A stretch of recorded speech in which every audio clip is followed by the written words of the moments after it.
Ladies and gentlemen, I'll have those names very, very shortly. So if you haven't picked up your singlet from Michelle, you open competitors, please uplift your singlets. Yeah, mate, that'll be right. So if you could just pick up your singlets. So now a couple of little changes to the program. There'll be no senior quarterfinal. No senior quarterfinal. That'll be just a semi-final, Sean, at 1 o'clock. So no no senior quarterfinal. No, it won't. There you go, mate.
Okay, can we have the final call for those shearers to pick up their singlets, please? Could I have the entries from the entry desk, please? Could I have the heats from the entry desk as soon as possible, please? Thank you.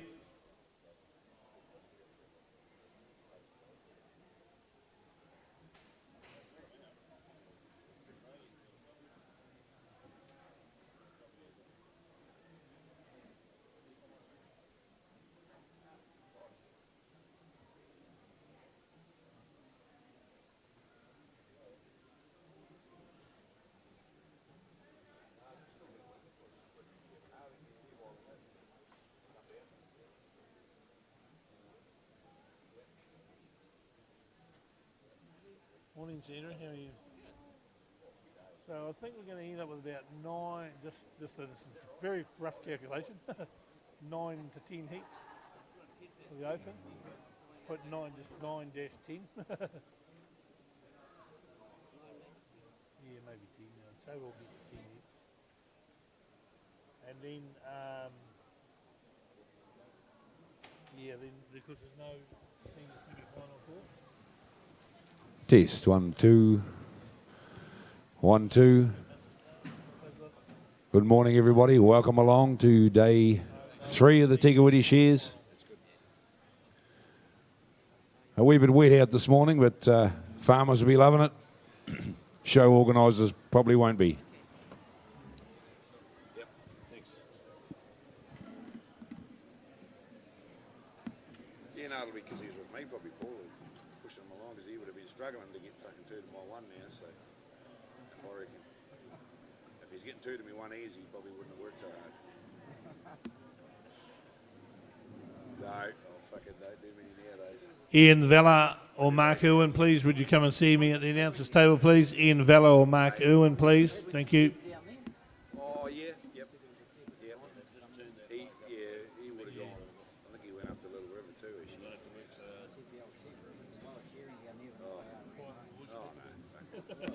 Worst fucking place in the world to shear. Now, especially now, because for whatever reason, I don't know why, but when I had to run with Grunt, we always kept an eye on it. But now the rates crap.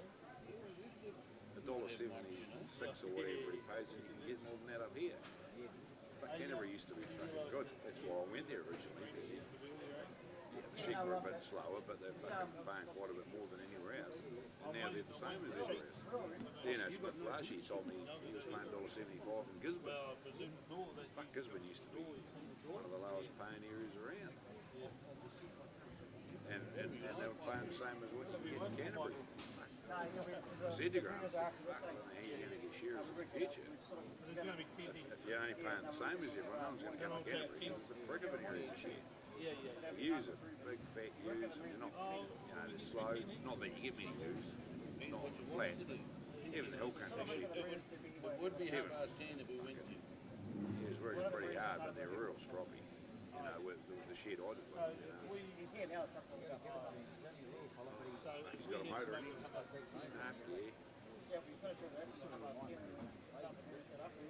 Yeah. We can make that happen. No, it was. Yeah, but I only did a week or so with Kevin. A few other days, and then I fucked off down south to shear my own down there.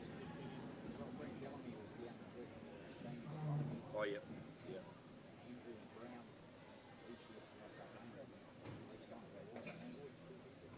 Latched on to what?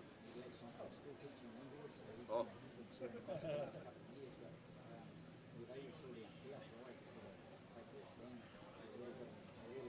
Yep. Oh, you might want some plastic. Yeah, that's pretty good. It'll come off now and stuff like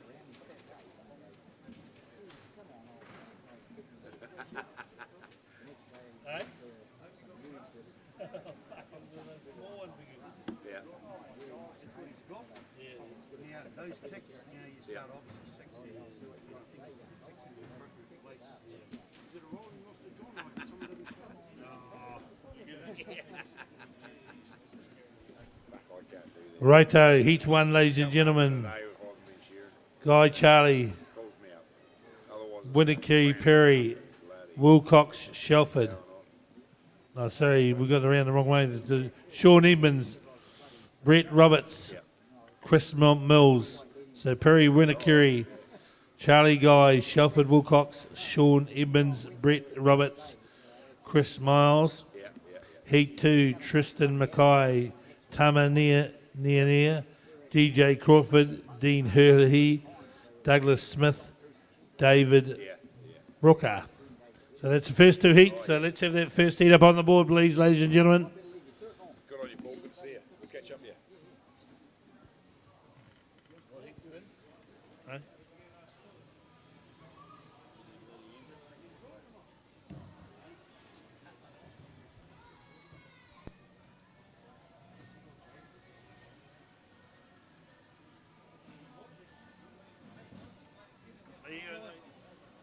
You know, listen.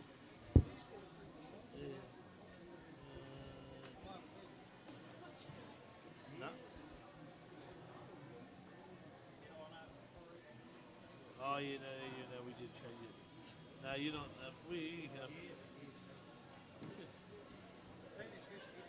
Okay. Right, Perry, Winakuri, Charlie Guy, Shelford Wilcox, Sean Edmonds. There you are. Fucking small writing. Chris Mills. That's the first heat up on the board. Bloody good to see you here.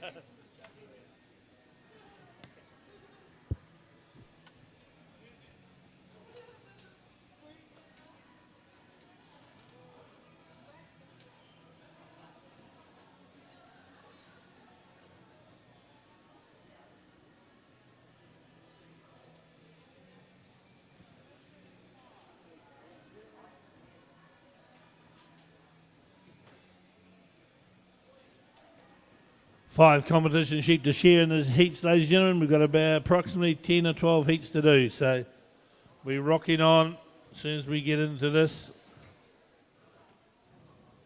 Move down a stand, Shelford. Yeah, stand 3. Charlie Guy.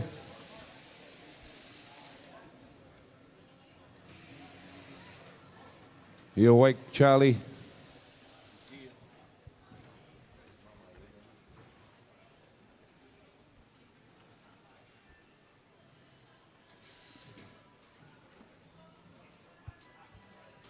Charlie Guy. Somebody do a runner for Charlie Guy. Here he comes. Sleeping Charlie.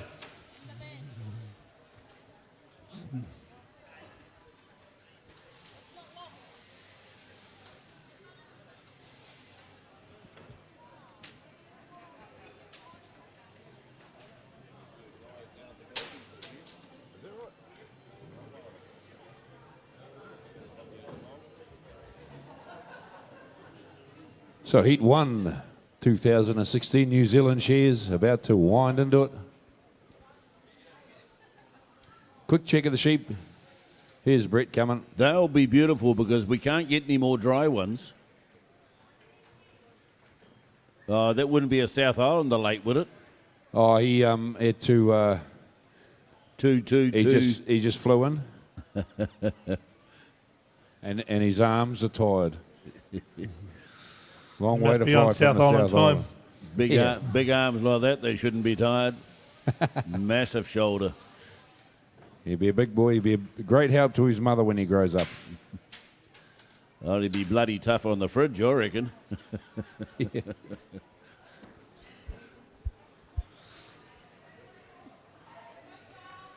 I think they've got a walk-in chiller at their place.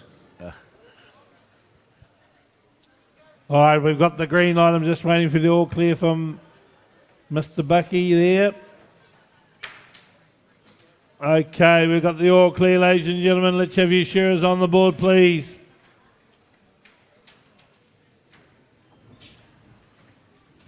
Timekeepers ready. Judges ready. Competitors, go!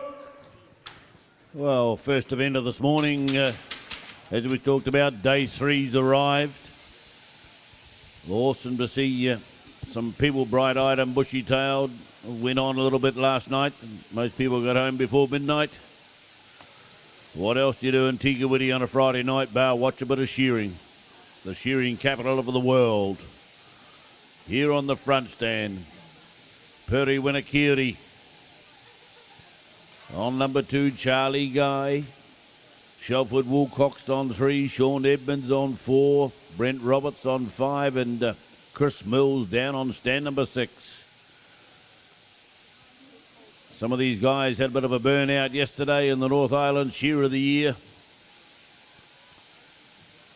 We found the eventual winner last night was Johnny Kirkpatrick.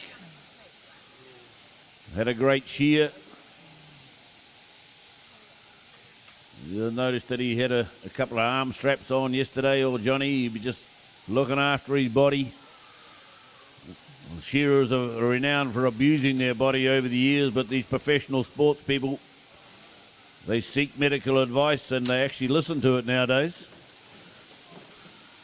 In the first one goes Sean Edmonds in a minute 20. Big strong sheep, the Tiroa B and Tiroa E and Tihapi B trusts. We do appreciate the efforts they go through to supply these sheep. They're very full in the body. They are strong, but they are beautiful shearing when you can master them. Charlie Guy, up over the top he comes. Big, tall, young shearer by golly. These young fellas have come through the grades, and it's been a pleasure to watch them grow in their sport that they've chosen. And here we are at the New Zealand Shearing Champs for 2016. Nice warm day, a little bit of moisture outside, but it's going to make it a little bit of tough for the truckies and the farmers rolling the sheep out of the shed. But I'm sure that we'll appreciate all their efforts by the time we get through to 10:30 tonight. Shelford Woodcox with number 3 on the board. So he's just slightly ahead of Sean Edmonds. It's always good to get the drop. You know damn well that some of those fellas that are further down on the heat list, they're going to be firing on all cylinders, because the first heat is always a little bit tough. You got to set the pace. And it's up to these guys now to put their stamp on it, because every time you get up there, you got to leave everything on the board. Otherwise, you're going home very early, Normie, aren't you?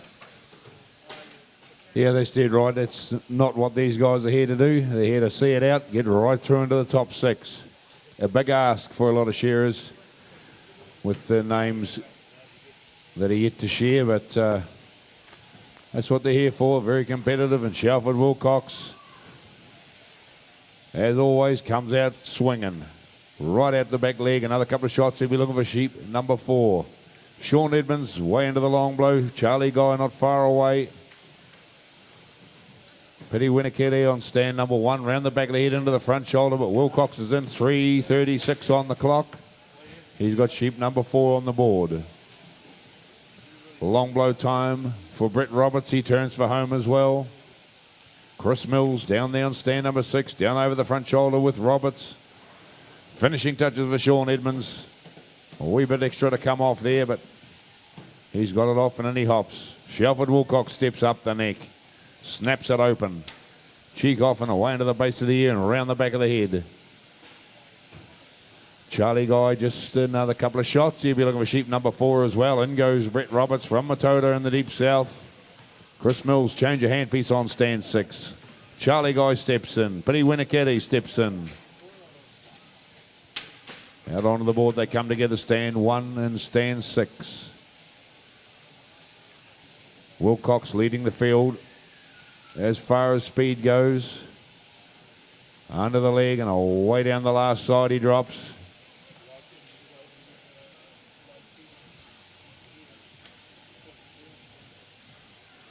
Another couple of shots. He'll be looking for sheep number 5, which will be the last sheep in the pen for Shelford.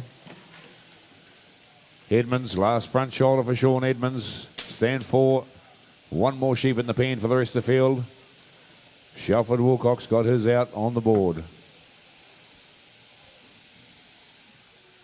Setting the pace, this man. Someone's got to do it. Someone's got to come out strong, come out swinging, come out firing. Looks like Shelford Wilcox in heat number 1. of the shears. New Zealand shears open, John.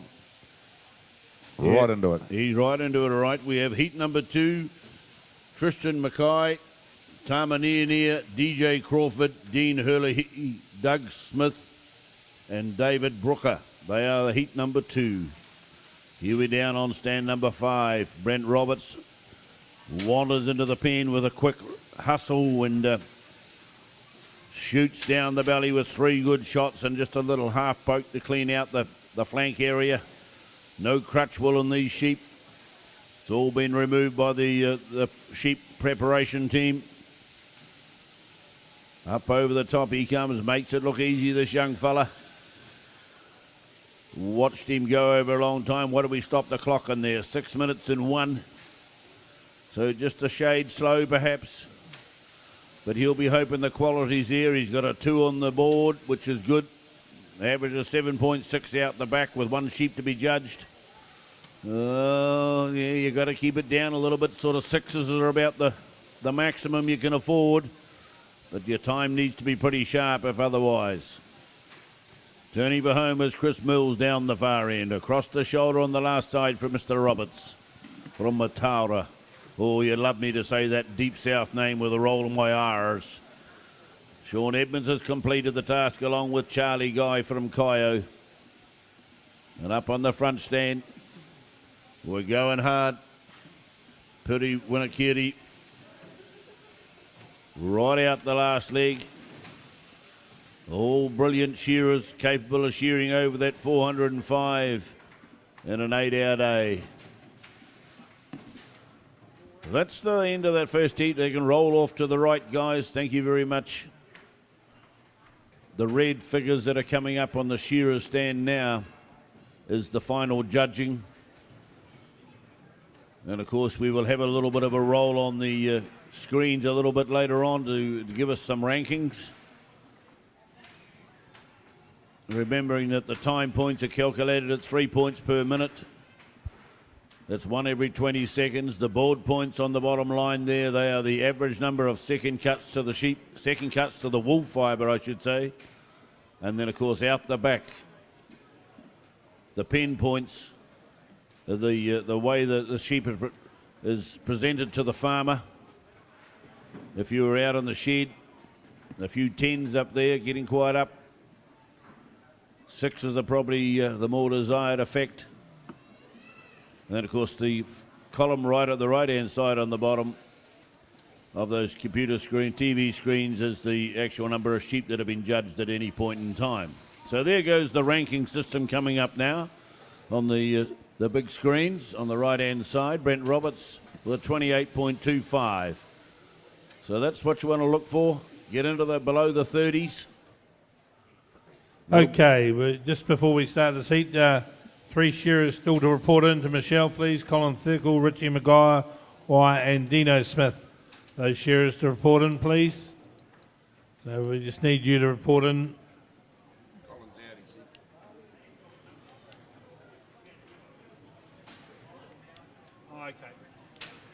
Okay.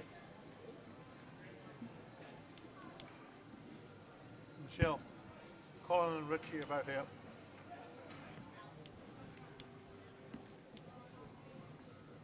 Okay, let's have your shearers on the board, please.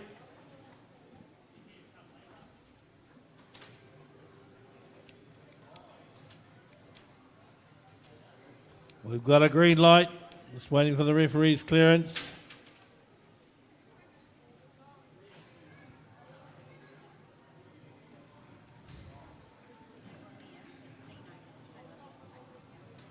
Okay.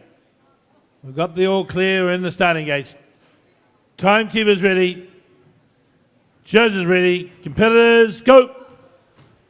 On stand number 1 this time, we got Tristan Mackay from Wairau.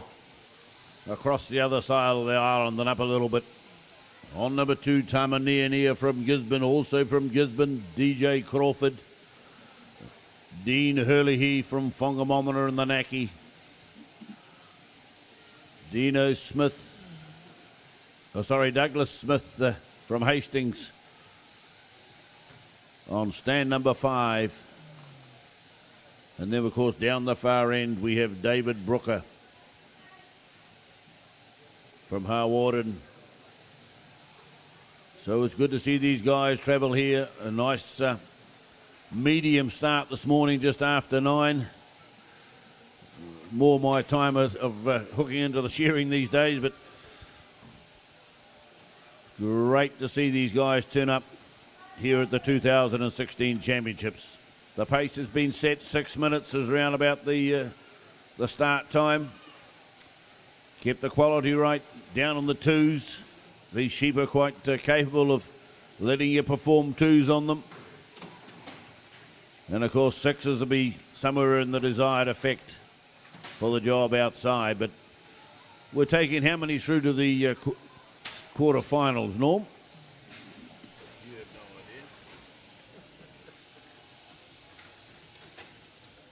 We'll look that one up. Tamani in there, and he goes. He said, I wasn't allowed to give him a hard time on the microphone, but it didn't look like I have to because that sheep was doing it all. Got one that'll sit for him this time. He'll open those big shoulders, heads up, and away he goes. Tristan Mackay around the back of the head on 1. DJ Crawford up the neck. The other Gisborne Shearer on stand number 3, round the back of the head. Dean Hurley, he flicks the belly out on 2, way into the first hind leg he drops. Douglas Smith, though, he's leading the field as far as pace goes, right down into the flank on the last side. And the North Canterbury Shearer down there on stand number 6, round into the first, front shoulder for him. Smith, 2 minutes 16 on the clock, and he hops for sheep number 3. Tarmani in here just picking up a blow or 2. He had a very difficult sheep that first one. He's got it sorted this time. Right out onto the back leg he rolls. Right there with DJ Crawford. Tristan Mackay hops in on 1. Last front shoulder for Dean Hurley. In goes stands 2 and 3. Hurley on the last side. Finishing touches for Dave Brooker down there on stand number 6. Rolls over the tail. Sheep number 3 coming out on the board for that man.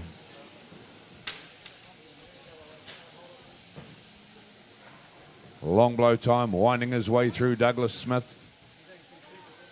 Another shot deep into the shoulder. He turns over the last cheek.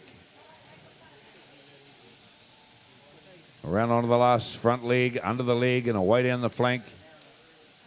Tarmani in here, DJ Crawford. Round onto the first front shoulder together, these two Gisborne boys. Just a couple of shots back off Tristan Mackay on stand number 1. Guy turns for home. Near turns for home. DJ Crawford, another shot, he'll turn for home as well.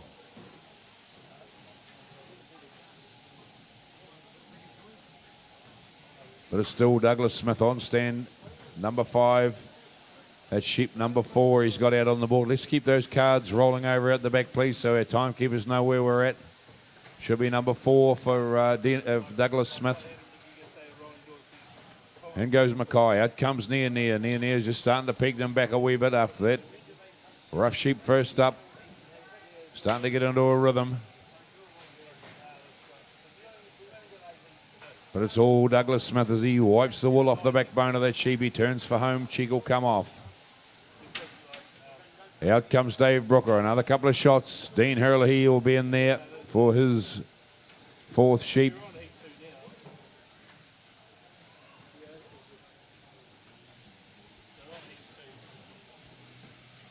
We're looking for the top 24, Norm, here today, this morning. And that quarter-final will be this afternoon, Saturday afternoon.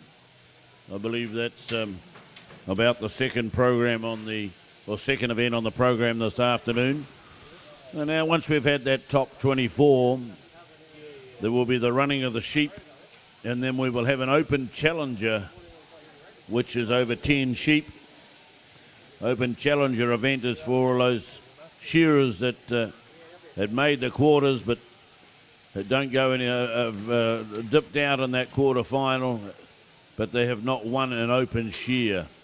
So there's a chance for the younger competitors to get up and have a little bit of a burnout here for a prize money. A couple of $100. That'll be up for grabs later on in the program. So If you make that quarterfinal but don't go any further, there's still a chance for your young competitors to get a crack at shearing in a final.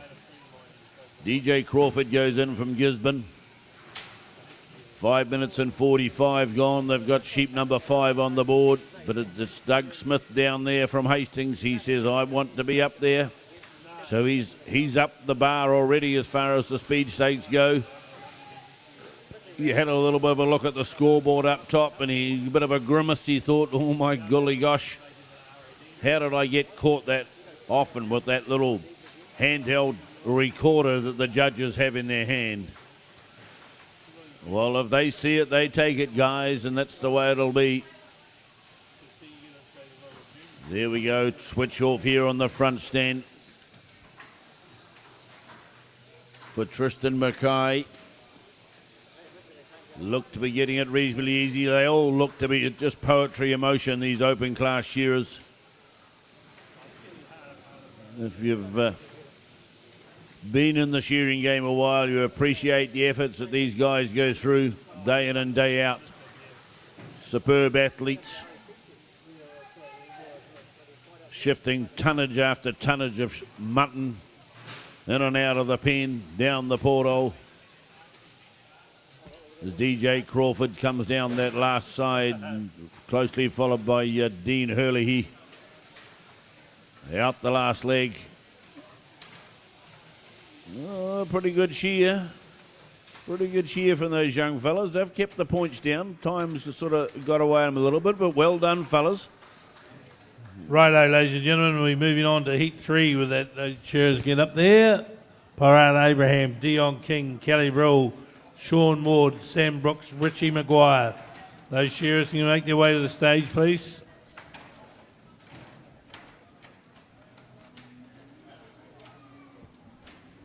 Oh, you see some of these young competitors, they've got their supporters in the crowd and they get hugs and kisses and go hard, guy, go hard. They need that support. A little bit of lighting problem up here on the front stand, Mr. Referee. Ian Buchanan, no light. No light there. Bad light.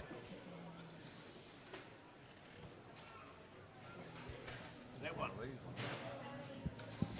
Bad light. There's bad light on that stand.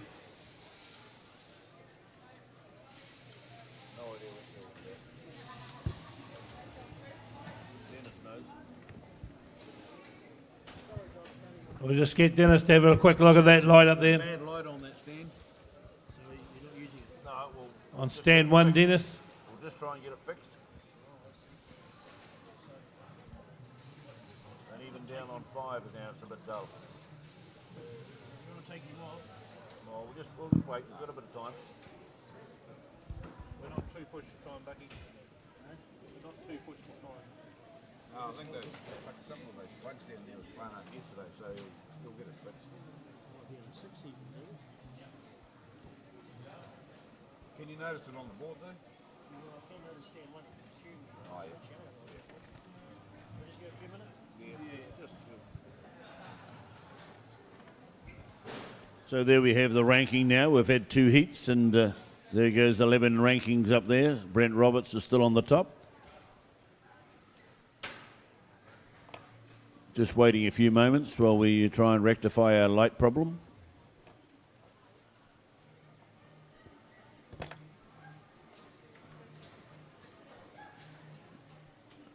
$3,000 up for grabs in this open event here in this evening's program, plus a Can-Am motorbike worth another $15,000. Hell's teeth, you need to be on your game. It'll be lovely to be able to drive away on that Can-Am and whack the $3,000 in my pocket normally, but I'm just a bit out of condition to get up there and shear. Especially at the pace these guys go. You're looking pretty sharp to me, John. You need some glasses. Oh, it must be that bad light, is it? I got to admit, you're throwing a fairly good shadow nowadays, John. Well, I've buried a lot of skinny people lately. That's what I keep telling the doctor. How you looking there, Bucky? Is that suitable for you? Is that all right? Yep. You can see. You better see all those second cuts that We've got a pilotators. lamp up here. We can get up and change it while I think we're going. We'll have to get a new lamp up there. Otherwise, we get pointed one of those. Yeah. You happy with that, Bucky? Stand down, shearers. Stand down. We have a lighting problem. Thank you. Stand down. Just give us a few moments.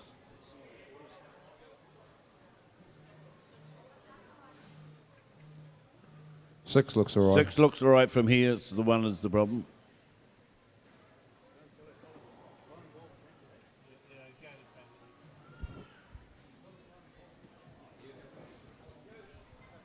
Shearers, stand You're down. right.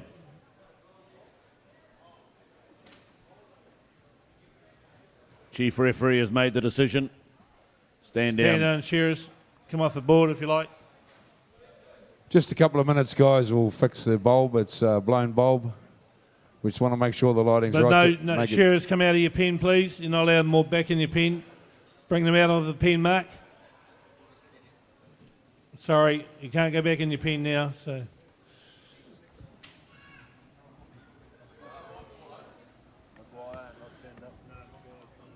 No, he's not in. Working on it. Do you want me to hop up there, Bucky? I'm pretty bright. I could probably light up the area. Oh, yeah, we could. It'll be all punched in on.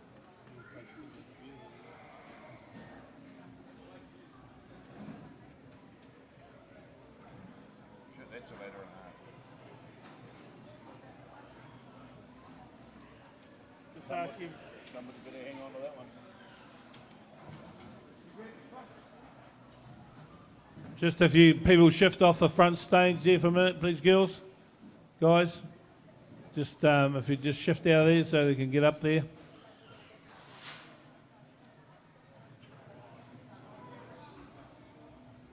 Come on, lovey. Lolly break, John. John, did you eat all the bloody chocolate ones? I don't have chocolate because it sticks in my mouth. Oh. When you go to talk, you can't talk.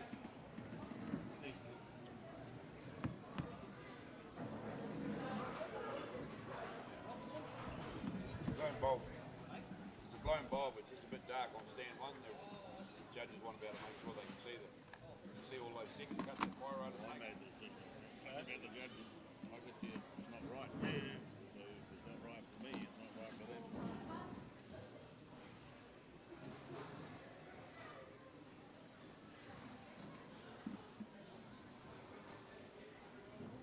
That one looks a bit more stable than the one that were up on yesterday on the bloody stage. I didn't see that. He was all asleep. You disappear now and again. Like to put a string Don't on. worry about it. You sure you've got ever in there? Put a fucking string on you, one of those recoil ones they've got with dogs these days. Or an electric collar. Where is that fucker? Maybe you've been talking if you think a boot just from down the Highland Plain board.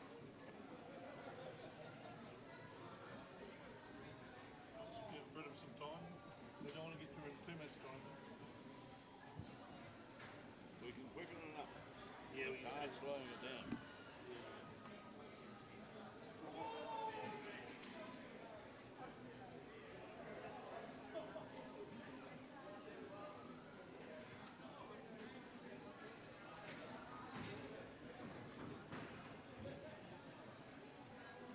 Shit, Ed got into a trot. Hey? I said Ed got into a trot. Oh my God.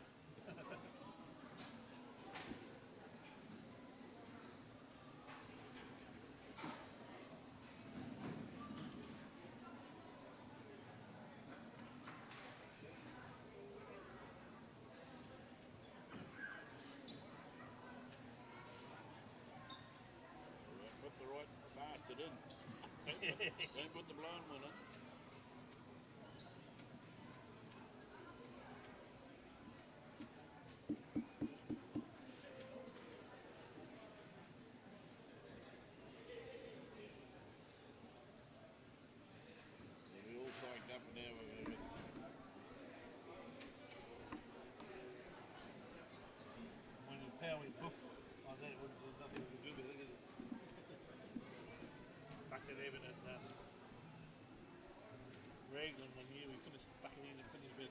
12 o'clock at night.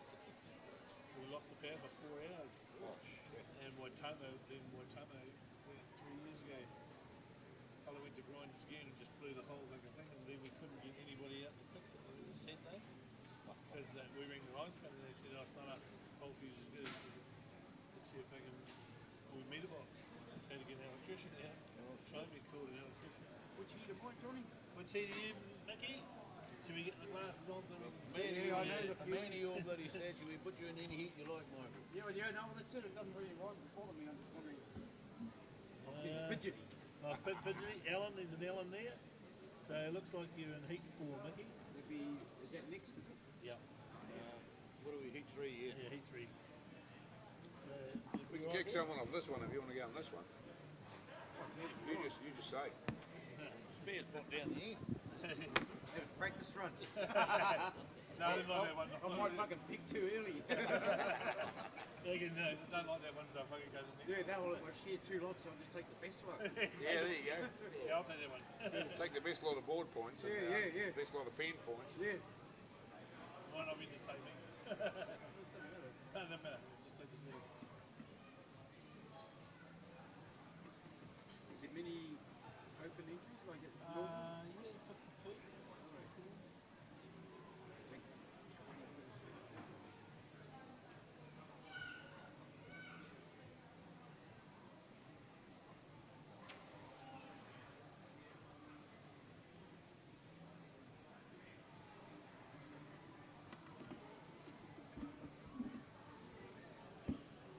It's always looking a bit darker shade. Just blew a bulb up here. I suppose they might be cursing that because you could have got away with it. That number one's a bit of a bitch of a stand this year. You could have got away with a couple of second cuts of the bulb. It always has been a bit shadier there on one. They put lights up top and lights fucking side. But when you start looking up in the roof, there's a bit of shit hanging up there, isn't there? A few dollars worth of shit, I'd say. Yeah, I'd say.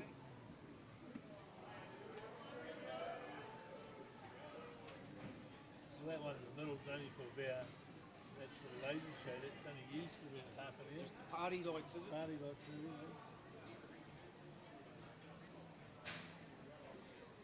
Better. Fucking Better already. You're fucking away now. I'll be able to see all this thing. Yeah.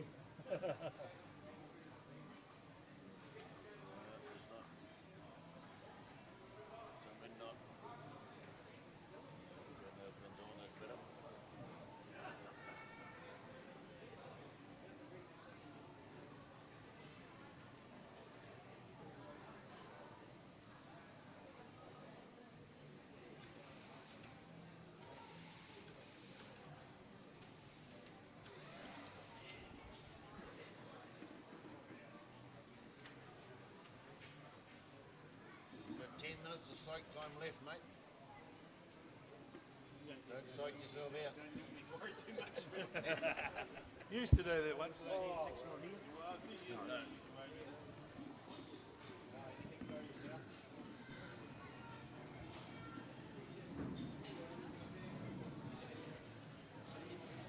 Thank you very much to our competent ATV lighting crew. As long as you don't kill anybody with a ladder on the way down, I'll be pretty happy. I'm more worried about them blowing another bulb. Thank you, Stu and Dennis. They do a great job. We are very appreciative of what they do here. So you even got a clapper. That's a pretty impressed. Okay, looks like we're ready to go again. You happy, shearers? Sorry for the delay. Okay, no shear on stand 6. All set to go. Timekeeper's ready. Judges ready.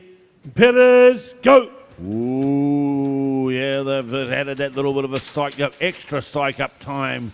We've got Sammy Brooks down there on stand number 5 from Pew Pew. We'll hear to the luxury of shearing for the wool handlers on Thursday. Then I see him with a mic on his head last night helping running the show. So he's been in the building for a little bit. So he'll be used to the glitz and the glamour of being up on the stage. And then on stand number stand number 4, Ward from Tikaraka. Look at the big power shoulders in this fella, and he's settling into the job pretty good. Brill from Tikawiti, the local lad, going hard around the back of the first off shoulder. Look at him, down into the long blow he goes. Up on the next stand, Dion King. He's been shearing out of Hastings for a long time, but he's got Alfredton as his home address this time. I believe he's bought a bit of land. And up here on the front stand, we have Parada Abrahams from down on the Masterton. Oh, the speedster. Sure a lamb the other night in 21.65. So he knows what the pace is all about. Just the 5 shearers this time round. We have about 10 heats of this job to get through. There will be a morning tea break somewhere along the line, so we'll just keep on trucking till we get stopped. Up over the top now comes Brooksy. What's this young fellow develop over the last 5 or 6 years? A bit of a character. But of course there's a bit of a character in all the shearers, otherwise they would probably not be on the job. It can be soul destroying.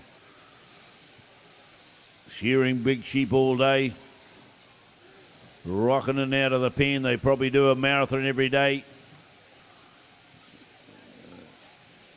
If you were a wolfie, you wouldn't be a shearer, would you? Back in the old days, the wolfies used to go on strike if they had to work too hard.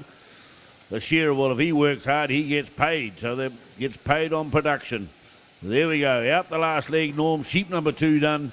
Job looking pretty good up here on the front stand. It is looking pretty good. Pirata, just a finishing touch before he can get rid of that one. Wants to take it all off. Keep the judges happy. Dion King back out on the board with sheep number 3. Out comes Sam Brooks. Sean Ward hops in. In goes Kelly Brill. Sheep 3 on the board for the whole field. Pirata Abraham just leading the way in speed.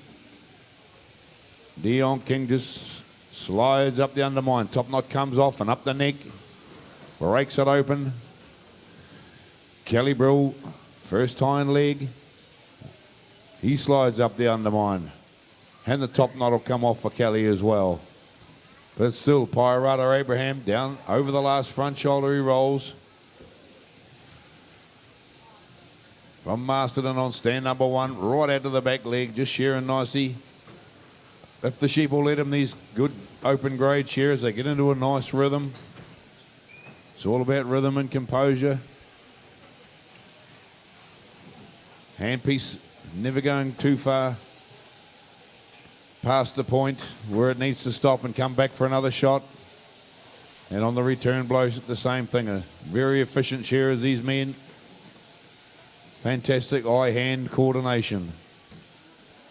Sam Brooks out on the board with the sheep number 4. He's going to join Pirata with 4 on the board. Dion King hops in. Kelly Brill and Sean Ward both in together.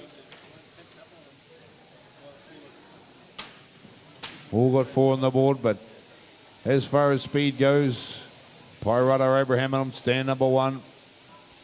Way through the long blow. The rest of the field, they'll just be keeping an eye on the time. They won't be too panicked about it. They need to keep the quality right. But of course, they don't want to be too far back.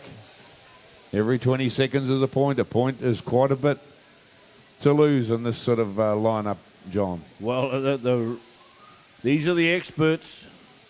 They've been training for months and months to get here. The local boys are taking on the rest of the country. Kelly Brill says, well, I'm going to get amongst it.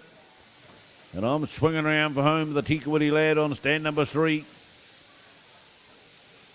Stands 3, 4, 5 are all pretty much blow for blow. There's Dion King finishing touches there to sheep number 4. The pacemaker up the front here, Parada Abrahams. He was in the Golden Shears final just a few weeks back. Went for the doctor. What we call going for the doctor is putting the hammer down. But he's a bit more constrained at this little jaunt here this morning.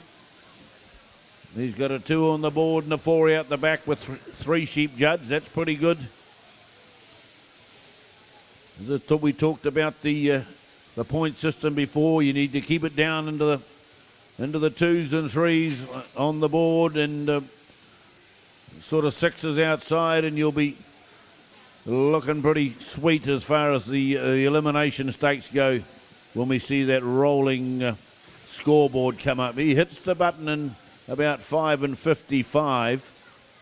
Does Parada Abrahams from Masterton.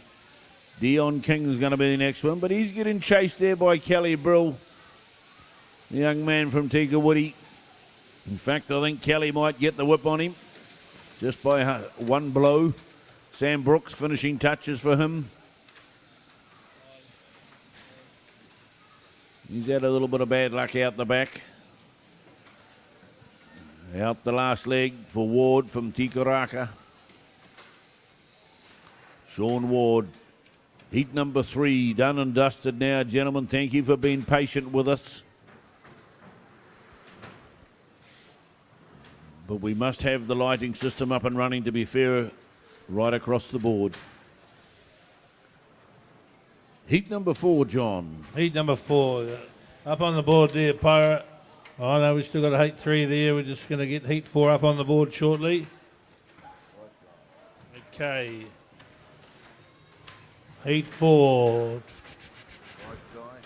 Bryce Guy, Renika Pawai, Alan McDonald, James Fagan, Delwyn Jones, and Tui Edmonds. Those shearers can go to the board now, please.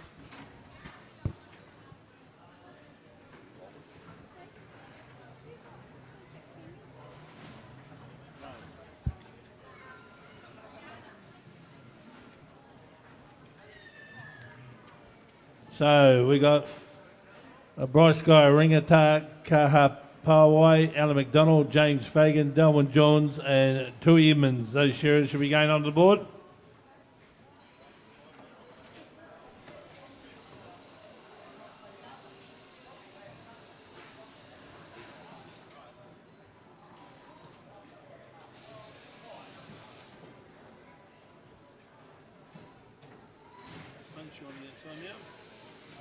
Well, it looks like the sun's shining outside, so the old proverb of rain before 7, fine by 11, that might be good for the sheep run. And the people down there could put a lot of time and effort into their stalls down there in town. No, I'm not sure that's actually quite right how you said that, John. I thought the rain stopped by 7, they'd be dry, sheep dry by 11. Isn't that quite how it was? No, finish rain by 7, fine by 11. Well, it was still raining at 8, so yeah, it could be fickle here in the King Country. Bit different. Righto, let's have your shearers on the board, ready to go. So Parada Abrahams has moved to the top of the group. Brent Roberts, Dion King, Shelford Wilcox, Tamanea, and Sean Ward. They are the top 6. Okay, shearers on the board, please. Come on, ring up. Okay. Timekeeper's ready. Judge is ready. Competitors, go! Righto, here we go, Norman. We're looking at these guys. We got the Kaio boy on the front. Bryce Guy, one out of the Guy stable. Big Shearing family up there in the far north. Ringapaiwai there from Gore on stand number 2. Oh, this fella in the middle needs no introduction. The big Mickey. McDonald. Cherry Shaw in the little world champions veteran class last night. Jimmy Fagan there on stand number 4. Come straight out of the hills out at Raglan. Bounced into a bit of a test series last night with the Warrnambool team. Sure, extremely well, got the top quality points. And he hadn't shorn a merino for months. We got Del Jones down on number 5. A Tikawiti Welshman.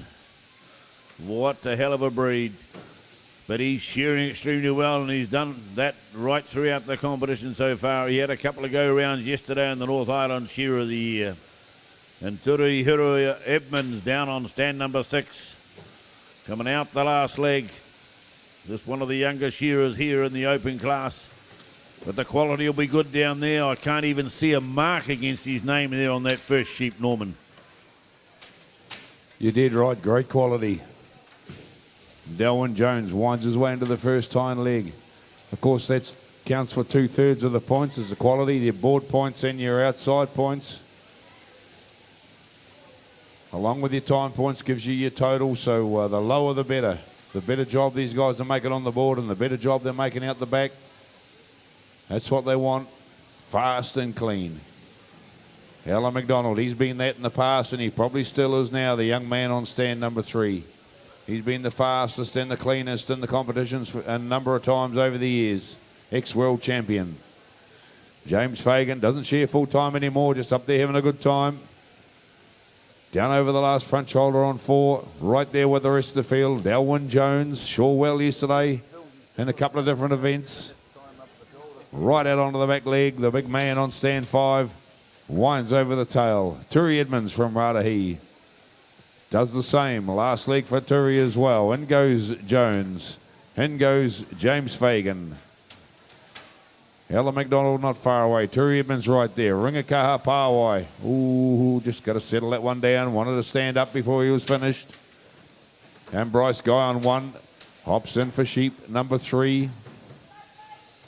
Beautiful shear. And watching some of these shearers in the heats, John, they're a wee bit more relaxed, even though the nerves are there, but the more experienced guys, a wee bit more relaxed. They just concentrating on the quality of their work, getting into a nice rhythm, and they just seem to wipe the wool off the sheep. Well, it's a pleasure to watch it. And just thinking about Jimmy Fagan from years gone by. He actually fills out the singlet now. Before, they used to tie a big knot up behind his neck so the singlet would stay on his shoulder because he used to work that hard. But he's working hard up there at the moment. In 3 minutes and 25 gone. He's got sheep number 3 almost completed. He's leading the field at the moment. Good quality shearer. 2.4, got a 4 on there at the back. You want to maintain that sort of a score to be sure of a run into that quarter final. Alan McDonald's going to be next in line. Nothing changes for that fella. His hair's just getting a bit shorter, that's all, but he's still firing the good shots. And I think he's just getting a bit taller, John. He's got a bit taller? He's growing up through his hair. Oh, he used to have a great locks on and try and baffle the judges. When he was going down the undermine, his head would be shaking. And he couldn't bluff these judges at all. They're right on the money. Some of them need to put glasses on these days just to make sure they're getting all the second cuts. But they're all ex-shearers. They know where to leave it on. They've done it themselves, so they just check those extra little hidden places on the sheep where they know they can commit a second cut. A little bit more vigilance goes into the eyeball. James Fagan goes out and he yells out, black what, black what, black woo, and he drops it down, brings out his 5th and final sheep. For a small man, he wheels those sheep out that door pretty smartly. He just has them sitting across the door, pulls on the head, and they drop to the floor, and he rips them up, sits them down, fires in 3 good-and-a-half shots down the belly. There's a bit of work in these sheep. If folk can full comb on these sheep and not make a second cut, they're really chock full of meat. Beautiful shearing here over the last couple of days. And today is no different, even though the weather is a little bit changed outside. Then goes Turi Edmonds down there from Ratahi. Brings out sheep number 5. Del Jones is 6 or 7 shots in front of him. Up here on the front stand, we've got Bryce Guy coming under the shoulder and down and out to the flank. Making it look easy into the pen for Rangi Paiwai, but it's going to be Jimmy Fagan. 5 minutes and 45. If he's going to hit the button when I want him to. There you go, 5:45 for Jimmy Fagan. Alan McDonald, oh, maybe no. Del Jones next in line as he comes across the shoulder on the last side. Blow for blow, these two. Stands 3 and 5 at the moment. Stands 1 and 2 having a bit of a personal battle up here amongst them. Turi Edmonds has got a turning onto the money side of the sheep. Is Alan McDonald going to get that young Jonesy down there? No, I think it might be Jonesy just reached first by 2 shots as they let him run down the porthole for the final judging. Turi Edmonds, beautiful shear, all the way from Rata here in the central North Island. Lets her down the porthole. Rangakaha Pahewai, over the last side he comes. Come from the deep south. Norm, your country, down there in Gore, where we'll all be heading to the world champs and in Invercargill come February next year. Yeah, really looking forward to that one, John, that's for sure. Be a fantastic event. Stadium Southland in Invercargill, they'll be hosting it. Hanringer not far from there, he comes from Gore. Bryce Guy. Okay, that completes Heat 4. Heat 5, please. James Rookie, Jimmy Edmonds, Mike Hegland, Gavin Mutch, Nathan Stratford, and Neville Osborne. Those shearers to the board, please.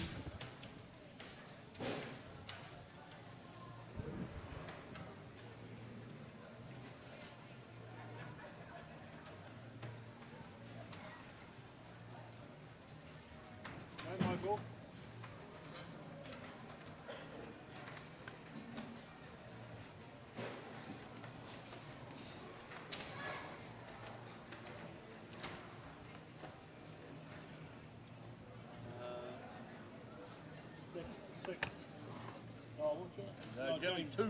Jimmy 2. Jimmy 2. He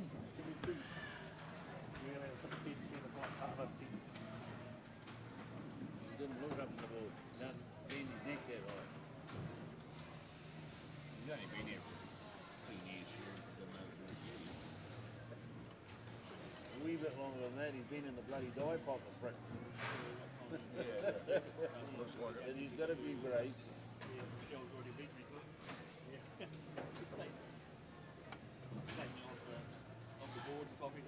Yeah, we see we're going to know senior quarterfinals. Yeah.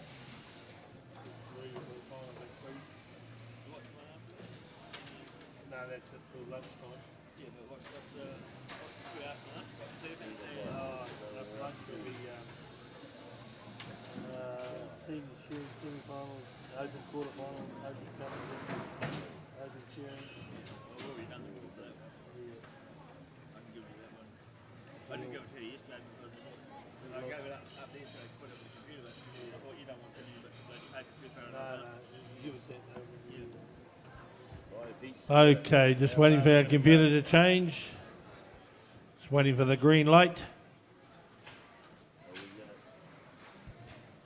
What time are we going to get in? Well, I think we'll be through. Well, there's still 5 hits. At least 50 minutes.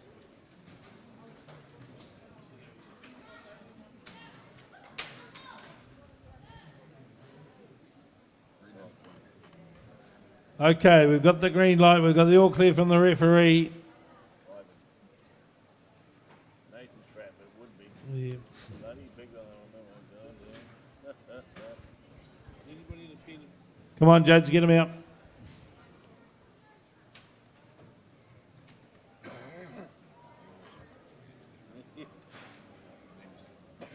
Okay, I've got the all clear.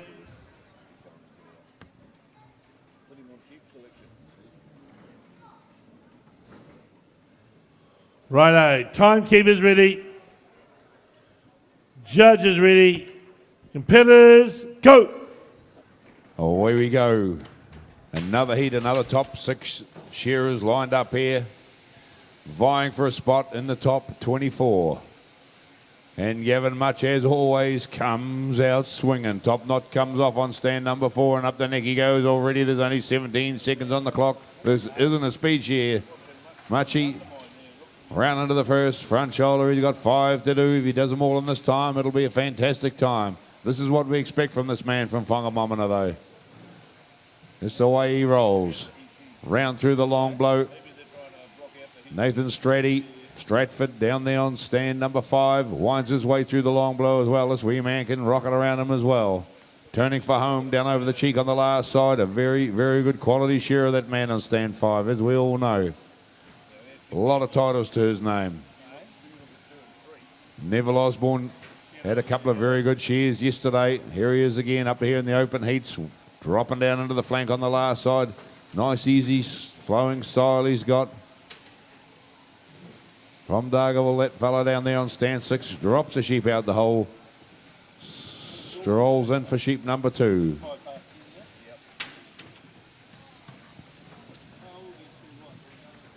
Mike Heglin and go. Jimmy Edmund and he goes. James Rookie out on the board.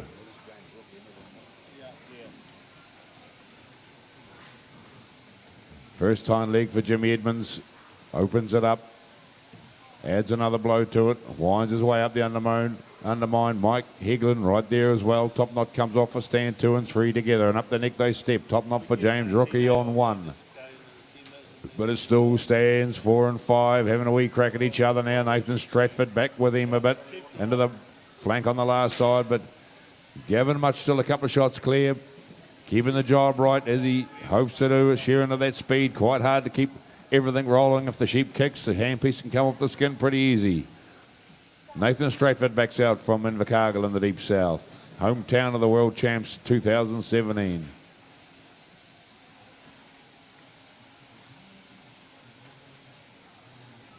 Right into the back leg, Nathan Stratford, but Gavin Much up round the back of the head already. Into the first front shoulder, Neville Osborne backs out onto the board. Stands 1, 2 and 3, blow for blow as they drop down over the flank into the last leg. Jimmy Edmonds though first into the pen out of those 3. In goes Mike Eglin, in goes James Rookie. But the pace is coming on stand 4 from Gavin Much. Right out the under the leg. Nathan Stratford turns for home. And away down the last side he pours, but Gavin Much, sheep number 4 coming out very shortly. 3 minutes and 7 seconds gone on the clock. Better time this time. Belly comes off, turns into the first hind leg. Way down the first hind leg he drops, up the undermine already. Almost shearing faster than I can talk. Out comes Nathan Stratford. Neville Osborne wasn't too far away. He's on the last side. Right out onto the leg. Jimmy Edmonds now just moving away from his 2 mates on 1 and 3. Under the leg and dropping into the flank. Stratford opens up the first hind leg. Winds his way up the undermine, but still Gavin Much from Scotland.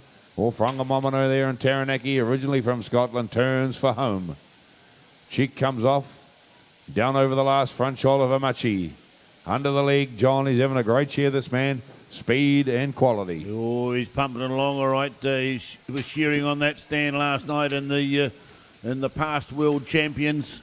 You can't say they're ex-world champions because every man has his day, and once you become a world champion, you stay a world champion forever. And he won that event, and he was hot to trot on it. Didn't do quite so well in the North Island Shear of the Year, but he wants to make amends this morning. Nathan Stratford, he was shearing in the Inter-Island event last night, and he got within a whisker of chipping away the North team. I believe the North team have won about 10 or 11 times to the South Island 6. So, interesting little foray last night they had. The wool handlers were pretty close in their point system.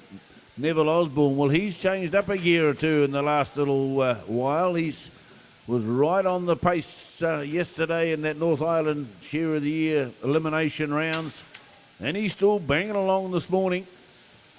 The young man from Dargaville, well, probably not quite so young anymore, but it's good to see these people travel from right throughout the country to get here.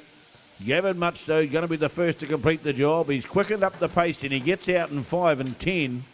That's a pretty sharp sort of a time. He's got a sheep round Mr. James Edmonds up here on stand number 2. Jimmy from Ratahi. But there goes James Rookie, is it? Up on the front stand. He's a little bit back off the pace. Quite like the shear, though. He keeps a lovely job. He's only got a 1 on the board and a 3.4 outside. That's jolly good. Nathan Stratford, look at his score. He's got 4 sheep judged. He's just got 0.8 on the board and a 7 out the back. Gavin Much has got 4 sheep judged, and he's improved the outside job considerably. 3.2 with a 0.8 on the board. Unless he's done something drastically wrong in the last sheep, his name will be going towards the top of the heap.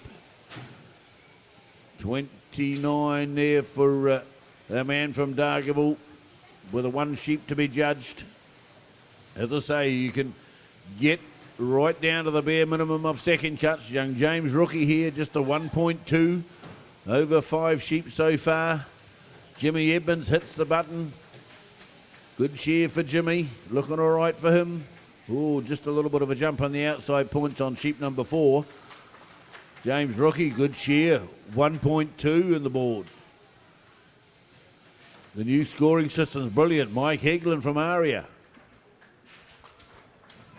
Okay, moving right along, ladies and gentlemen, to the heat 6. Yeah, that's a bit of a jump, 21.1. That gets right up there by about 6 to 7 points. That's going to make it interesting. Darren Ford, David Buick, Hemi Braddock, Floyd Neal, Roger Neal, and Lloyd Alexander. Those shearers take the board, please.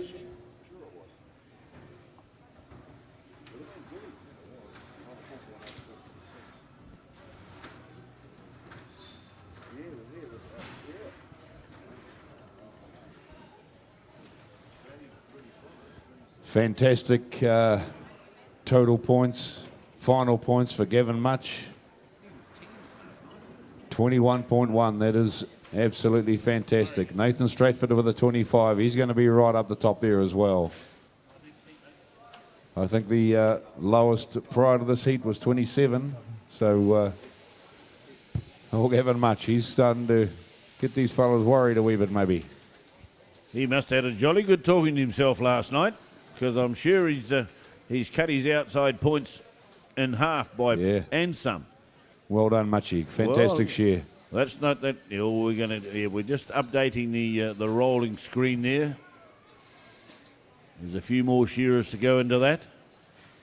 Michael Heglin's sheep have all been judged now. So what about the young fella up the front here? Looks like he had about a 26, is it? Young James Rookie. I only suggest it's a 2 in front of that 6. Gavin Much goes to the front. 21.1. Good heat. Good quality heat. 21.1, well, there's 3 shearers 26. out of that heat have gone in straight into the top of the group. Well, that makes it interesting, doesn't it? Makes all the others thinking a bit harder. Well, let the Hampies do the talking is what I say. So we've got the green light. We'll have you on the board, shearers. Thank you.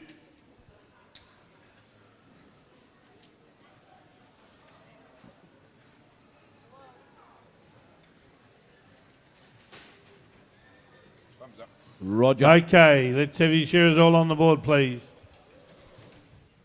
We've got the all clear from the referee. The green light's on. Timekeeper's ready. Judge is ready. Competitors, go! Here we go, Normie. We're out to... I should let you go on this one. You got your old mate here on the front stand. Hey, Darren Ford from down on the deep. Crikey. He's trekked to New Plymouth. And, trekked here to Tika Woody.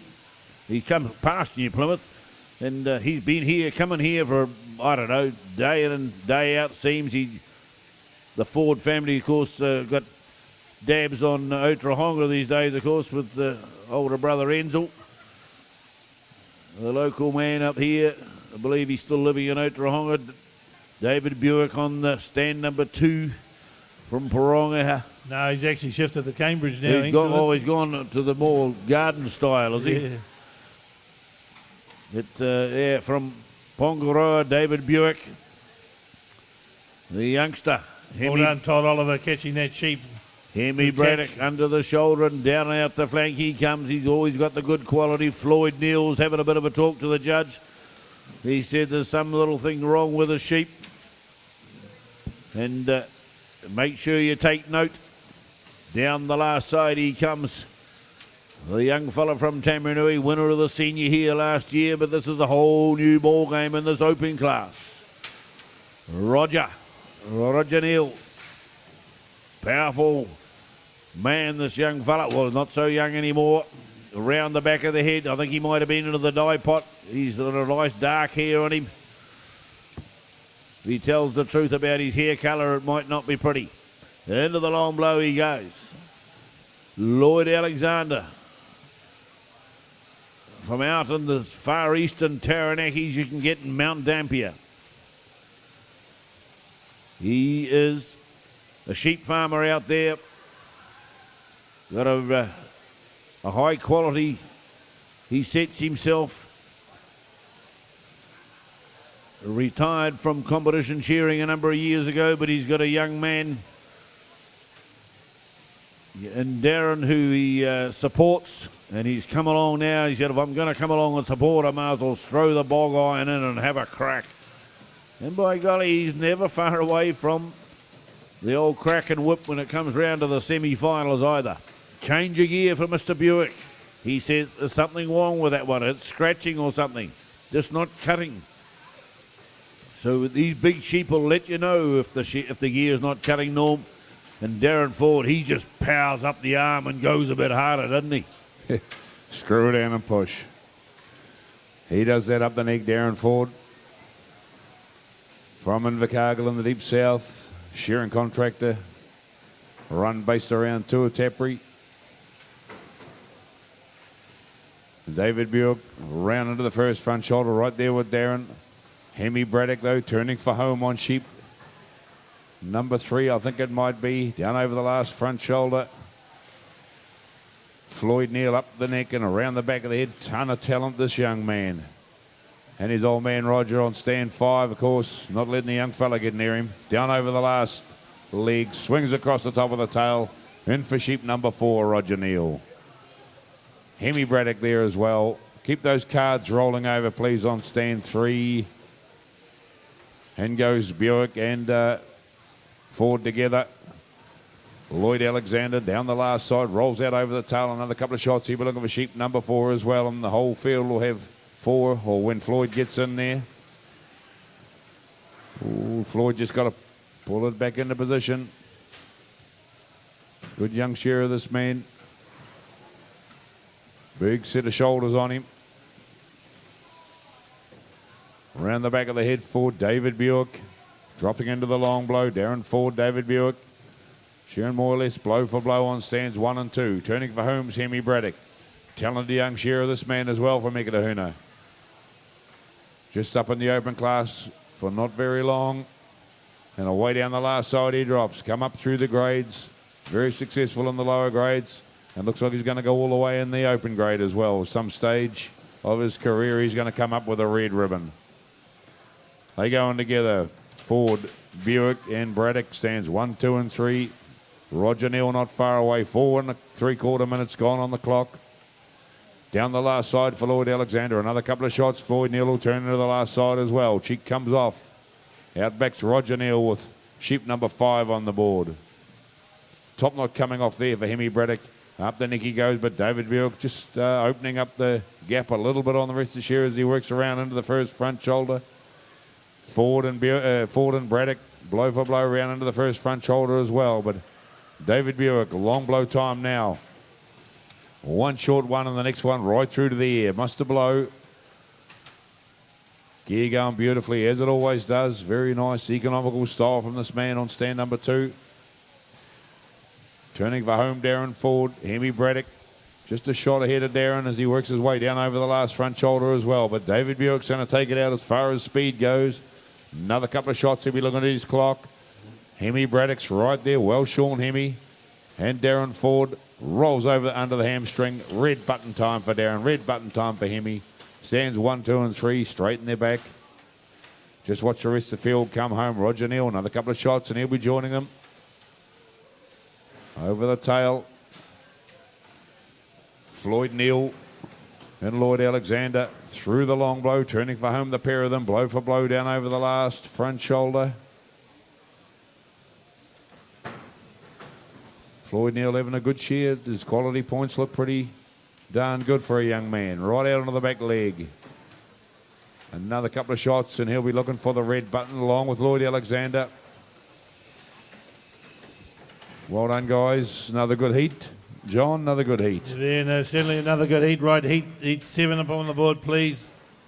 Murray Henderson, Corey Mifsud, Aaron Haynes, Mark Granger, Roland Smith, and Digger Balm.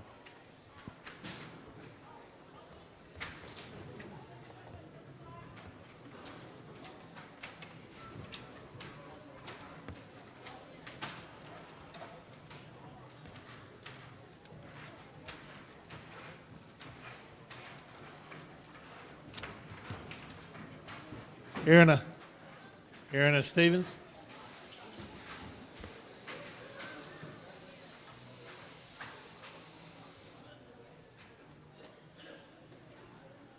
Yeah, you got some smoky tickets? How about you wait till the end? Floyd had a good cheer for a young fella. We're going to do it up there. We're going to try and cut it down. We might be 5 minutes more. That's just probably the one thing to go.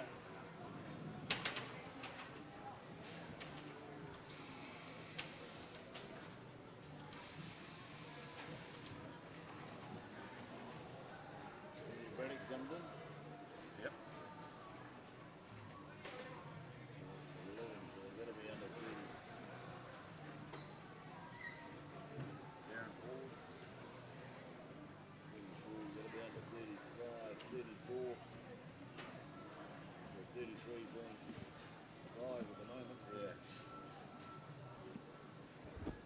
Okay, green light.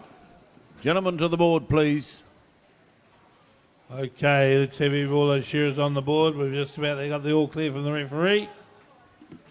Mr. Ian Buchanan.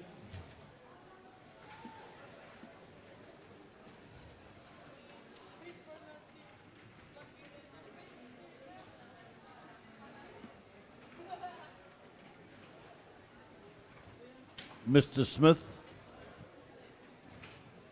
Mr. Baum.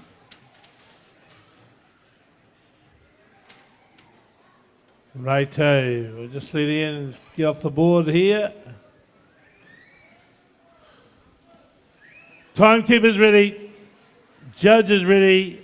Competitors, go.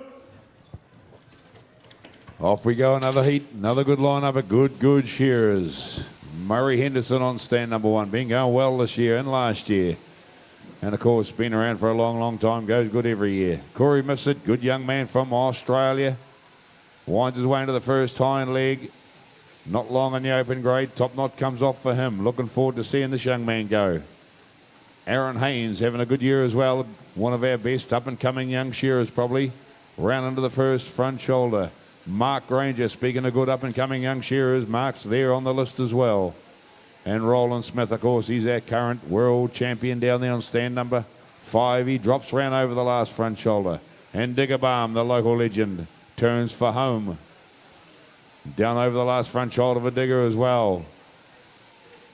Never gives in, this man, still having a go at the competition, still doing very well. In goes Roland in 57 seconds. He had a good look at that score of Gavin Mutch's, I think. And 21.1 it was, and he thought, well, there's the benchmark. I'll just get around there somewhere and I'll be safe into the next round. Digger Balm backs out on the board. Murray Henderson, in goes Corey Mifsud. Haynes and Granger already gone, and these two young men shearing beautifully, just sliding up the undermine, the pair of them. Top knot comes off for Haynes. Top knot off for Granger. Very fit, very focused young men, these two. Wanting to do well, and do well they will. Roland Smith. Finishing touches to the long blow, the big man. Cheek comes off. Down over the last front shoulder. Cheek off for Haynes, cheek off for Granger. Down over the last front shoulder, those two as well. Murray Henderson turns for home. Digger Balm turns for home. But still roll. Oh no, Roland's got himself a bit of a cheeky one. Round under the hamstring, just lets the rest of the field catch up to him. In goes Haynes. right there with Roland Smith. Murray Henderson, beautiful finish on that sheep. He just lays it down out the hole it goes. Corey Mifsud punches his way down into the flank.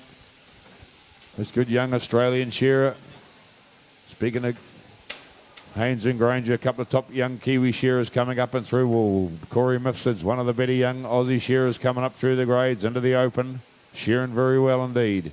Got a big future ahead of him, this boy. Out onto the board he backs. Roland Smith, it's a long blow flying. 2 minutes and 47 seconds on the clock. Halfway through sheep number 3. Another blow, he'll turn for home.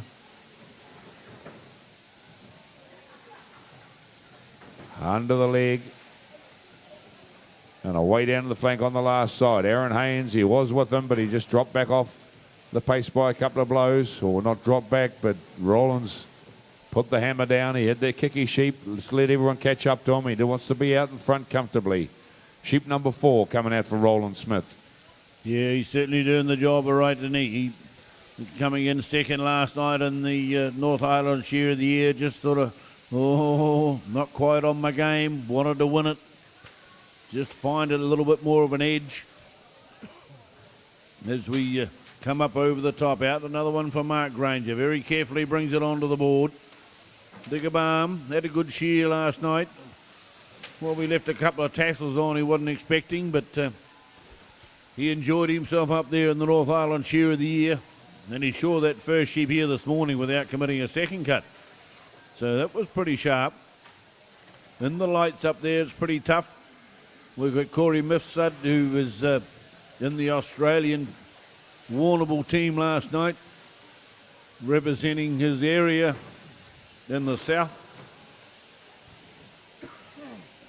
Anyway, he come a very close second to the Kuiti team. They had a good shear, did the Australian team of Corey and his father and their fellow compatriot. Around the back of the head he now, Cordwell was the other shearer. Dropping into the long blow. Difficult part of the sheep. Doing it easy though, the young Australian. A regular visitor here to King Country over the last half a dozen years or more. Quite a strong-wooled sheep, this one. You can see it's falling away from the handpiece quite readily. These sheep are probably clipping close towards a couple of kilos of wool. 2.5, somewhere around about that. With a few oddments taken out. 90 centimetres, or 90 millimetres I should say, of wool being clipped. That's the length of it. The micron's probably in the 37 to 38. That the micron is the diameter of the wool fibre. The finer the wool fibre, the higher the price. Because the finer the wool fibre, generally it is higher yielding. Whereas these shearers quite enjoy these crossbred sheep. A little bit easier on the gear as opposed to some of the merinos you'll see coming in later on. The price for this wool is somewhere in about the $4.50, $4.60 worth a kilo. We would like to think wool has been down a little bit over the last 10 years, but steadily it has regained some confidence. One of the world's best natural products on display here before you this morning. Last leg coming off. A little bit of a dark patch there on the sheep's shank. I'm sure the wool handler nailed that. That is heat number 6, 7 gone out the board. We will now move on to heat 8. John, heat 8. Heat 8, ladies and gentlemen. This time we got heat 8, Herbie Kirkpatrick, Troy Piper, Andy Mayland, Sam Welsh, Craig Fagan. So she... Not Lloyd, the heat before Lloyd.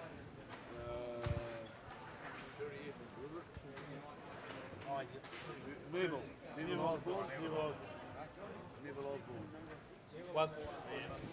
Neville cut him out. Neville and Turing.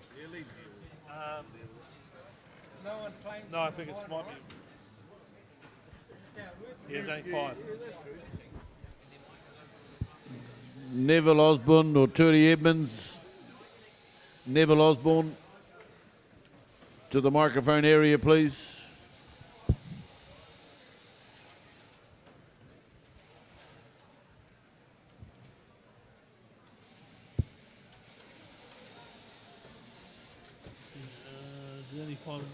We've just had a little bit of gear handed in, ladies and gentlemen. Very kind of the person to deliver it to us. From the microphone area yesterday, there was a jersey mistakenly taken. It would be appreciated if that jersey was returned.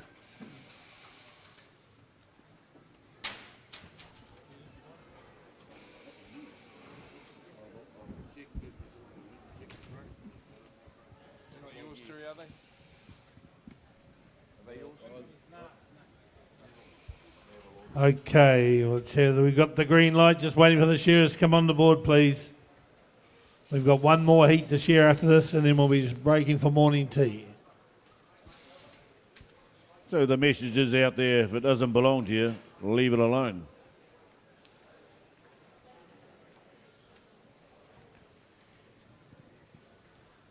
Brent Roberts, he's still ranking 13th at the moment. So 24 go through, of course. 24 goes through. Jimmy Evans, we'd be hoping things change. No, he's tough luck, Jimmy. They're gone. Yeah, gone, number 25. Okay, we're ready to go up there. Let's have those shearers on the board, please. Righto. Timekeepers ready. Judges ready. Competitors, go. Up on the front stand this time round, we have Rob Jamithsud, the old Warrnambool wizard, the godfather and grandfather of Warrnambool shearing. On the second spot, we have Herbie Kirkpatrick from Perth. Kirkpatrick, a little bit of a hint there. He might be related to some of the young men about the country. Troy Piper from down on the deep south. One of the South Island hopefuls that have come forward here to the 2016 New Zealand shearing champs. Andy Mainland. Andy up here from Kapooka. Another one of the South Island. Sam Welsh there on stand number 5 from Waikiki 2. And Craig Fagan, another one of the Kuiti shearers. Sam says, righto, mate, I'm onto it here. Let me at 'em. I know how to get round these sheep. I had a bit of a crack at them yesterday in that North Island shear of the year. Didn't really get going enough. Now I need to make that next round. Keep the score as low as possible. 2s and 3s on the board and 5 and 4s out the back if you want to make it right up the heap. Craig Fagan wasn't happy with any happings. He's chucked it away. Almost threw it out down into the wool pressing area. Let's hope the next one goes for your hack. Down the belly, they're well prepared, these sheep. He's pulled that sheep right out away from the dropper. He knows that it's big, and when I step forward, he thinks I'm going to need to be in the zone when I try to go up the neck. Oh, massive big undermine there, because it's a strapping big 75 kg sheep. Absolutely magnificent, some of these sheep. You struggle to find one of 65 kilos in your pen here this morning. Up the long blow comes Roger. He was in that Warrnambool team last night that were only just lost to the Kiwis. So he's working across the shoulder on the last side. He's known all about these crossbred sheep for a number of seasons. 19 or 20 years he's been coming here to Kuiti. Just can't keep the man away. Good to catch up with him now and again as well. Kirkpatrick into the long blow. He goes on stand number 2. Swooping away. Shearing without any socks on. By crikey, a lot of the shearers these days wear socks in their leather mockies. He's a tough old character. Troy Piper steps into the pen. 2 minutes and 50 gone now. And they're working away with Andy Mainland. Very casual competitor, this fella, but he gets it off. Watched him go for a number of seasons. He tries to make that next round. One of these days, he's hopeful of making the final. Today, this year, could be his year. It's easy to keep the quality right, and he is a quality shearer on these sheep. But Sam Welch is still out in front, rocking over that last shoulder. Oh, no, is it Kirky? Just check those numbers there on stand number 5. Is he on sheep number 3 coming down the last side? I'm sure it should be 3. As with Craig Fagan comes across the shoulder on the last side. I'm sure he's not done 7, and that's for sure. He is going very well. Steps into the pen now. Might have one left about now, I would say. There we go, a little bit of a recheck normally. I think they've just woken up to the fact that their computer's out of kink. That's the computer and the pen staff I'm talking about. Yeah. I'm glad the computer's finally woken up. Sam Welsh, sheep number 4 it is on the board. 4 on the board for Roger Mifsud and Craig Fagan as well. Out comes Troy Piper with 4. Andy Mainland not far away from getting 4. Last side time for Herbie Kirkpatrick. Under the leg and away down the flank. He drops. Another few shots. They'll all have 4 on the board. But Sam Welsh setting the pace in the seat. Drops into the long blow. Craig Fagan not far away on stand number 6. Roger Mifsud, the Warrnambool Warhorse, around into the long blow as well for him on stand 1. Sheep 4 it is on the board for Roger. Turning for home, another couple of shots. Cheek will come off. Craig Fagan down there on 6. Wipes the wool off the back leg. Another couple of shots. He'll be looking for his 5th and final sheep. Pulled back Sam Welsh. Sam Welsh hops in. Craig Fagan just starting to settle into a bit of a rhythm. Open up those big shoulders him. He's right back up there with Sam Welsh. Didn't like his first handpiece. This one's obviously going a bit better for him because he's settling into his work. Outbacks Roger Mifsud. Sheep number 5 on the board for Roger. No more left in the pen. Troy Piper in for 5, the Southland man. The Southland mate behind him. Another shot, and he'll be in there as well for his 5th and final sheep. Herbie Kirkpatrick turns for home. 1 left in the pen for Herbie is Andy Mainland from Kapuka in the deep south. Drops down into the belly. Troy Piper opens the leg up. Had a good season, this young man. Up the undermine he winds. Top knot comes off, but they're all following. Stand 6 and stand 5, but stand 6, Craig Fagan just stretching the lead from Sam Welsh. Got a good strong finish from this man. Right out over the tail. Red button time for Craig Fagan. Well done, Craig. Sam Welsh finishing touches. Red button there as well. That stops his time clock. Long blow time for Mainland, but his Southland mate ahead of him just by a couple of shots, and Roger Mifsud ahead of Troy. Roger Mifsud, the big fella, right out over the tail. Another shot. He'll be reaching for the red button as well from Australia on stand number 1.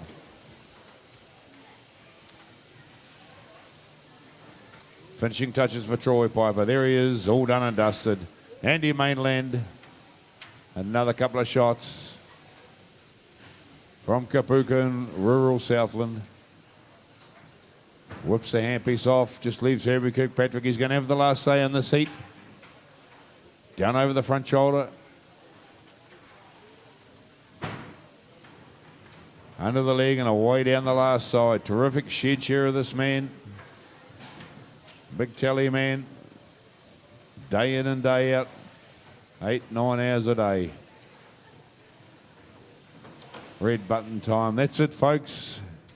Okay, moving on to the last heat, ladies and gentlemen. John Kirkpatrick, Tony Costa, Jack Fagan and Axel Reid.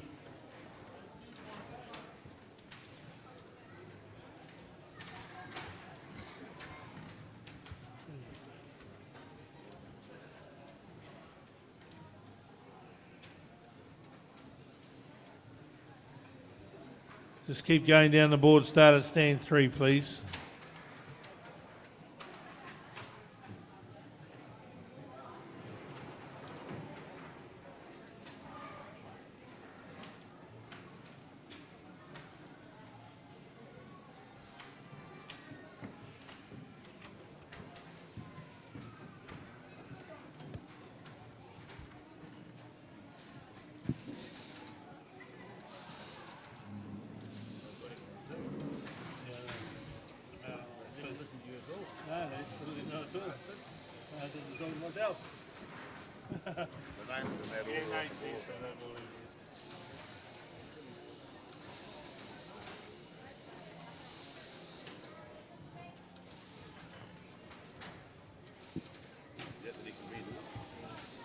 length of in. That one's strapped. Yeah, he was a bit long on fire. So there was only 10 competitors. I thought they could have given them round 2. Just had 3 heats. You got 5 minutes. Times best. Okay. So that's all we got. That's all we got before lunch. So we're not going to rush into a big starter. No. We're going to have leisurely smoker. Well, that sounds good to me. I'm into leisurely smoker.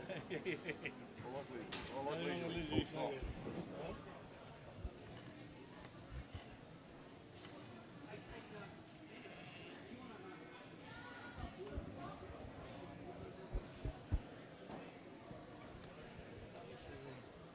Referee to stand 5, please.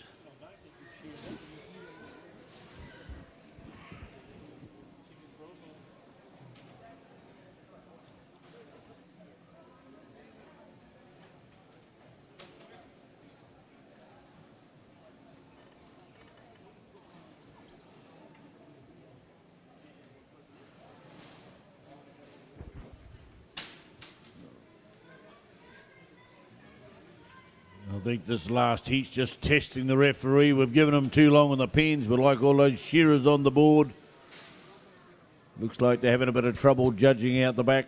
Just waiting for the red figures to come through. 3 hand pieces for the circuit. 2. There we have all those red figures now. That is the final judging of that last heat.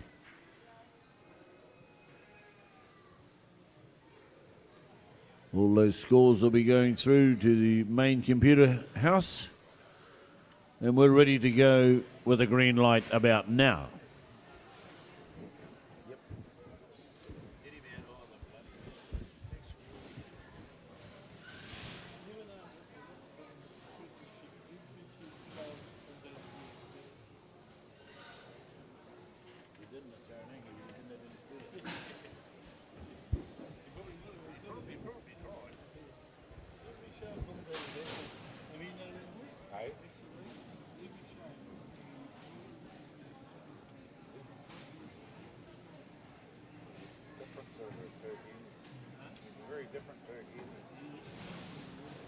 Okay, on the board, you've got your woolly and your pen. You don't get any selection of what one comes in. I'd rather share the one I know.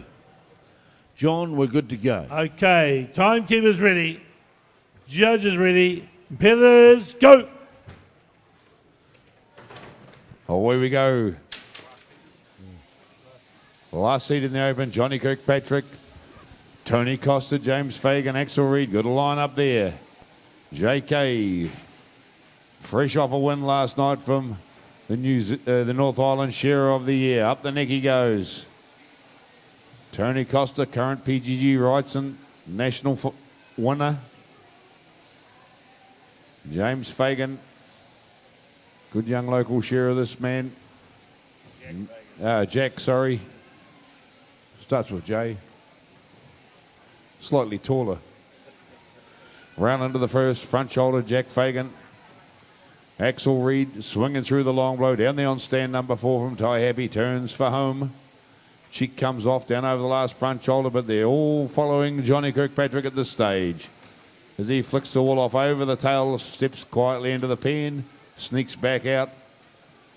Fantastic shearer, great competitor, and a legend in the industry already, Johnny Kirkpatrick. Tony Costa from the mighty Rakaya, one of the Rakaya flyers up there on the board. Stand number 3, way down the belly he drops.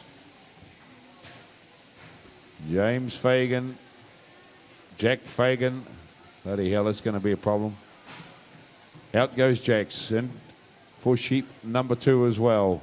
Axel Reid's got his on the board. He swings up the undermine. Tony Costa up the undermine. Jack Fagan just drops into the belly. Wipes the wool off the belly into the first. Hind leg he turns. 1, 2. Right up the undermine now. A couple of big sweeping blows and the top knot will come off. But Johnny Kirkpatrick, the North Island Shearer of the Year winner last night, winds his way out onto the back leg. Right under the hamstring, over the tail. Beautiful shearing. Out the hole it goes, making a fantastic job too. The judges won't have to look at that for very long, that's for sure. And into the belly, drops on sheep number 3. 2 minutes 11 gone on the clock. Costa last side, Reed last side, Jack Fagan turning for the last side now, the cheek coming off. Down over the last front shoulder. 3 on the board for Johnny Kirkpatrick as he steps up the neck. Axel Reed dragging 3 out onto the board as I speak. Tony Costa looking for sheep number 3 now. Wee bit of grease coming off the back of the comb. Jack Fagan wanting his way down the last leg. In for 3 as well, but Johnny Kirkpatrick just settling into a beautiful rhythm, making a fantastic job. John, incredible share of this man. He certainly is. I was afraid he didn't have a shower last night. He kept all that tattoo on his arms. It is actually a strengthening plaster that he's required to wear because after his shoulder operation. And it doesn't seem to be affecting him anything. He's right on the money here, and 3 minutes are gone. He's only got 1 on the board and 4 out the back. That's pretty useful. He knows that he's got to keep it down. The top qualifier so far is only 21. So you really need to be on your game this time round. Jack Fagan coming across the money side of the sheep. Tony Costa from the deep south. Right out the last leg he goes. Always throws the quality in there. Look at that. 0.2. The judges are straining to get a second cut off him. Goes in. Axel Reed down on stand number 5. Sheep number 4 for Axel. A well-travelled shearer. Likes to get around the country. Does the competitions. Shearing those big woolies over in Taihape would certainly prepare him for these big mothers here in Tikawiti. Beautiful sheep from Tiroa E and Tihape B trusts from out there at Bennydale. Full of life. Right ready to go and be young mothers in the spring. They are prime. A lot of meat to go around. You can flat comb these guys, no sweat at all. Choke those 13 teeth on it because they are full to the brim of meat. And the shearers are gliding across the skin. It's cutting beautifully. A little bit of dampness in the air will probably just make the grease a little bit softer. The truckies have done a magnificent job of keeping them dry, loading them out this morning because it was quite damp early in the piece. But it's brightened up a bit here in Tikawiti now. Turning on to the last side, Johnny K on stand number 2. Axel Reed, he looks like he's done 6. He's got 1 round, Johnny. I don't think so. I think he's on sheep number 5, and that's his final one as Johnny K comes out the last leg. 5 minutes and 5 gone. Crikey, he's done the business. 5 minutes and 10, he hits the button. Good shear, right on the pace. 1.4 and 6 out the back. Oh, we're hoping that last one's pretty good. But we are taking 24 through into the quarterfinals, and this is the last heat before the smoko break. A little bit of dampness on the tips of that one of Tony Costa. But the wool is dry underneath. Nothing more than a good old sweat for the sheep, the amount of water that's on that fleece. Out the last leg comes Jack Fagan. Good shear from him. Axel Reed about 7 shots out from hitting the red button along with Tony Costa, who's still keeping the quality and under it. He's only committed 0.8 of a point there of second cuts on the board. Round of applause, ladies and gentlemen, for all those competitors in the elimination round here in the 2016 Open. Come on, give them a round. They've done the good job. Well, good stuff. What we're going to do now, ladies and gentlemen, is have a quick cup of tea, and then we'll be back with you in a wee while for the New Zealand Shears Circuit semi-final. Semi-final 1 will be Darren Ford, Mark Granger, David Buick, John Kirkpatrick, Gavin Much, Troy Piper. Heat 2 will be Murray Henderson, Dion King, Nathan Stratford, Tony Costa, Parada Abrahams, and Roland Smith.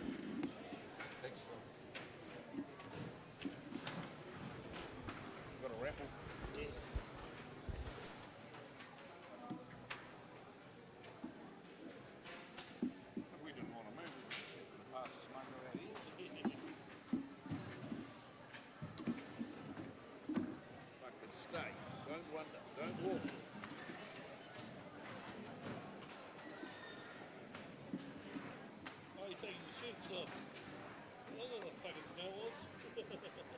You can't smell it. You got a wrinkly sock.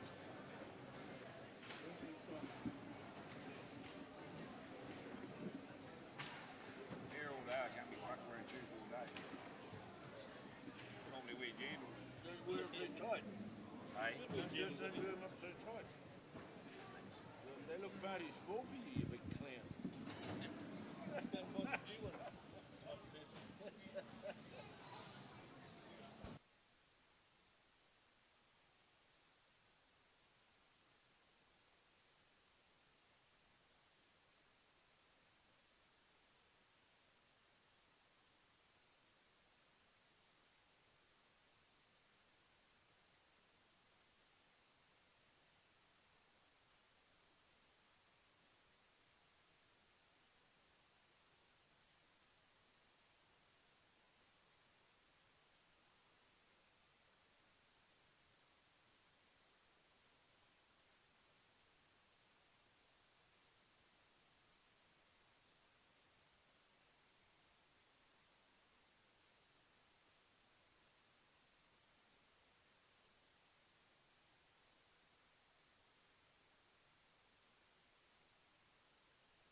Welcome back, ladies and gentlemen. Back to the shearing again for the New Zealand Shearing Championships, Day 3.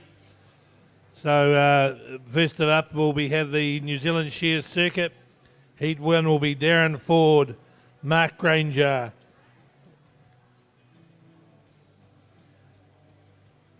David Buick, John Kirkpatrick, Gavin Much and Troy Piper. That'll be Heat 1, New Zealand Shears Circuit. So in this event, ladies and gentlemen, they'll be shearing 3 merinos, 3 crossbreds and 3 lambs. So that's a bit of a test for the boys.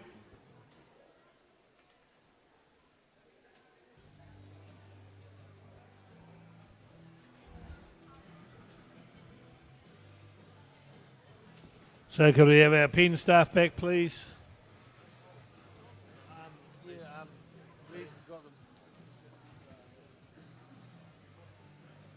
What have we got before lunch now, John? Just this.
Righto, ladies and gentlemen, let's have those shearers down the bottom of the stage, please. Heat 1.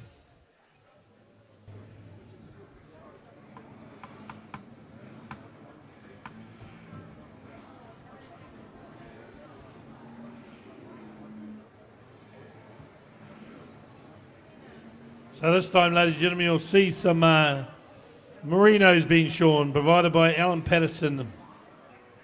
He supplies the sheep for the golden shears in our show as well. Very great for Alan to send these sheep up to give the boys a bit of a test. So stand 1 will be Darren Ford, stand 2 Mark Granger, stand 3 David Buick, stand 4 Johnny Kirkpatrick, stand 5 Gavin Much and Troy Piper on stand number 6. So they'll shear 3 merinos, 3 second shear and 3 lambs.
He had a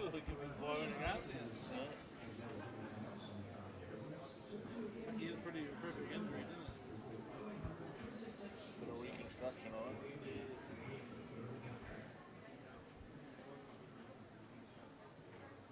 Okay, that's South Island boy likes his Marinos. Perhaps he's trampled in there. I think we better get those shearers out of that pen. They could get trampled. These Merinos could take a bit of a fright and get hurt. Hit the board, Gavin and Troy. Righto, let's ready to go. Timekeepers ready. Judges ready. Competitors, go. Well away this time here on the front stand. We have Darren Ford from down on the deep south. He's the master blaster. What this man hasn't done is not worth doing. Mark Granger, the local lad from Kuiti, had a great shear yesterday. This is a whole new ball game here on these Merinos. David Buick from Pongaroa, he was in the Kuiti team yesterday, shearing for your local town against the Warrnambool Australia team. He's on stand number 3. On number 4, John Kirkpatrick from Napier. He's the fellow with the old stretchy tape on the arms here, just holding his body together. Wear and tear over the years of shearing. He's all strapped up. Gavin Much from Scotland. Had a little bit of a win last night in the, we could say, the overseas contingent. Gavin representing Scotland and Tom Wilson representing Scotland as well. World Champions event last night, over 5 sheep. Gavin was the winner. Just a 5 sheep burst. Troy Piper, the up-and-coming young South Islander. Remember him a couple of seasons ago, he came to the Golden Shears in Masterton unprepared. Crikey, he made the final. And he's been making a lot of finals since. He'll be hoping to make this final here. This is the semi-final, Heat 1 of this multi-breeds event, where they've got to shear 3 Merinos, 3 second shear 2-tooths, and 3 lambs. So they've competed over how many shows, Norman, to make this far? I think you believe it's something like about 10 shows they've had to throw their gear together. And this event sponsored by Lamb, Bain and Labuschagne lawyers, and of course Lister Super Shear. Our sponsors, Acto Agriculture. Great to see them here, the sponsors. Our lawyers have been with us for a little while. We've had them speaking on stage in years gone by. We do have that Acto Agriculture team here, pouring money back into the shearing industry simply because they love the sport and hopefully reap a return. So if you're buying gear, make sure you support the sponsors. As the shearer, Mark Granger, comes under the shoulder on the last side on these Merinos. That left-hander's working feverishly as they come out the last side. David Buick's got a couple of shots around him. Another one on the board for the master man, Darren Ford. Big sheep from down there in Ranfurly. Alan Patterson's been sending Merinos for North Island for a long, long time. And these sheep are 7 years old. And by crikey, they're in great fettle. Round as the pumpkin they are. They'll be easy shearing as compared to a lot of Merinos, Norm, that you would have seen. Oh, no doubt about that. They're beautiful shearing Merinos. Like you said, John, nice and round. A lot of the Merinos get a bit hollow and a bit happy around the country, but these are fine Merinos, and a real credit to Alan Patterson. Good stockman that he is. So working their way into their second Merino. Johnny Kay leading the field as far as speed goes, way through the long blow. You got to keep the bottom tooth right down on the skin because the wool weighs so much. There's a fair bit of wool pull. That's the weight of the fleece will pull the skin out. And you need to keep the bottom tooth right on the skin to combat that. There's a lot of wool on these Maroons. What, the length and what have you. What would be the length of that fibre and what would be the weight? Oh, there'll be 5 k's of wool coming off those sheep, John. I'd say at least probably. They're big merino wethers, and they weigh a lot. Just the exact price per k, I wouldn't be too sure at the moment, actually, to be honest. But they'll be getting around, I don't know, $15 odd a k maybe, or something like that. But big sheep, big fleeces, very difficult to shear. Obviously, that's why it's taken them 2.5 minutes or more to shear these sheep. Johnny K, he'd be hitting it around 2.5 minutes compared to the 50 odd seconds they can whip these crossbreds out in. So Merino number 2 out for Johnny Kirkpatrick.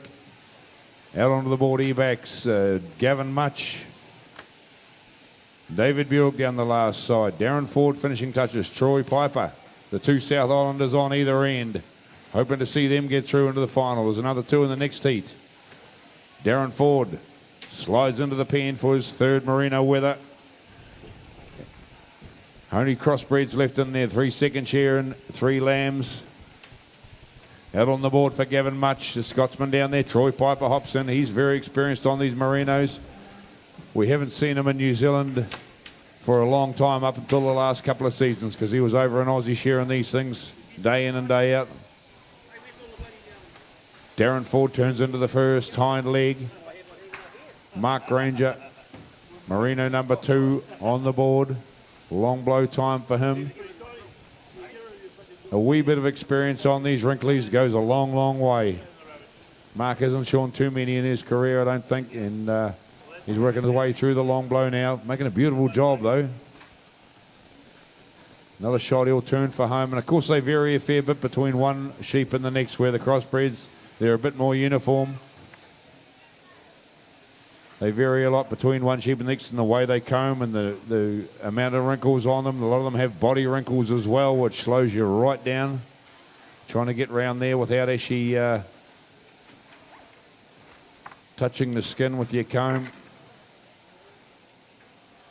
JK winds his way through the long blow, still out in front, but Darren Ford on stand number 1, just starting to work his way out. He's got the best one for last by the look of it. Wee bit of work to do for JK. He's got to work his way down on the backside of that wrinkle now. Got to try and stay on the skin. The judges are judging them exactly the same, so you'll see the second cuts, the board points up there get quite high, because very hard to shear a merino without making second cuts. Under the leg for Darren Ford. Way down the last side. He's right there with JK now. Big full comb blows. Once you get the hang of these merinos, they're beautiful shearing. A real challenge, of course, with the wrinkle and the horns and the soft skin and the big heavy fleeces. So change a handpiece now for Johnny Kirkpatrick and Darren Ford, John, as they step into the pen for the first of their crossbreds. Yeah, well, certainly just looking at the handpieces now that it's on, will be a slightly different bevel on the comb, will probably quite marginally noticeable. A very fine tooth comb for those merinos to break in and under that wool canopy. Now Johnny K's chipped in with a new handpiece, and riding across the more rounder, more open fleece of the crossbred ewe, they can afford a thicker tooth comb to sit on top to eliminate any bruising on the skin. Gavin Much says, well, I'm right on the pace here. I sure within myself on those merinos, and now I'm going to pump it along a little bit here on these crossbred ewes. Oh, this one's going to walk and talk a little bit. This Darren Ford comes under the shoulder and down out to the flank on the front stand. Mark Granger's a little bit back off the pace. He's going to be the last one to finish the merinos. Troy Piper's got a crossbred on the board. Johnny K goes in. 8 minutes and a half gone now as he brings out his second crossbred ewe. They've got 3 lambs in the pen as well as another crossbred ewe on stands number 4. Gavin Much comes over the last side. Beautiful stroking of the handpiece now as he winds over the money side of the sheep and down and out to the flank, and big long shot coming in right out there from the middle of that last shoulder right out the last leg. Round sheep, by golly, they're full this year.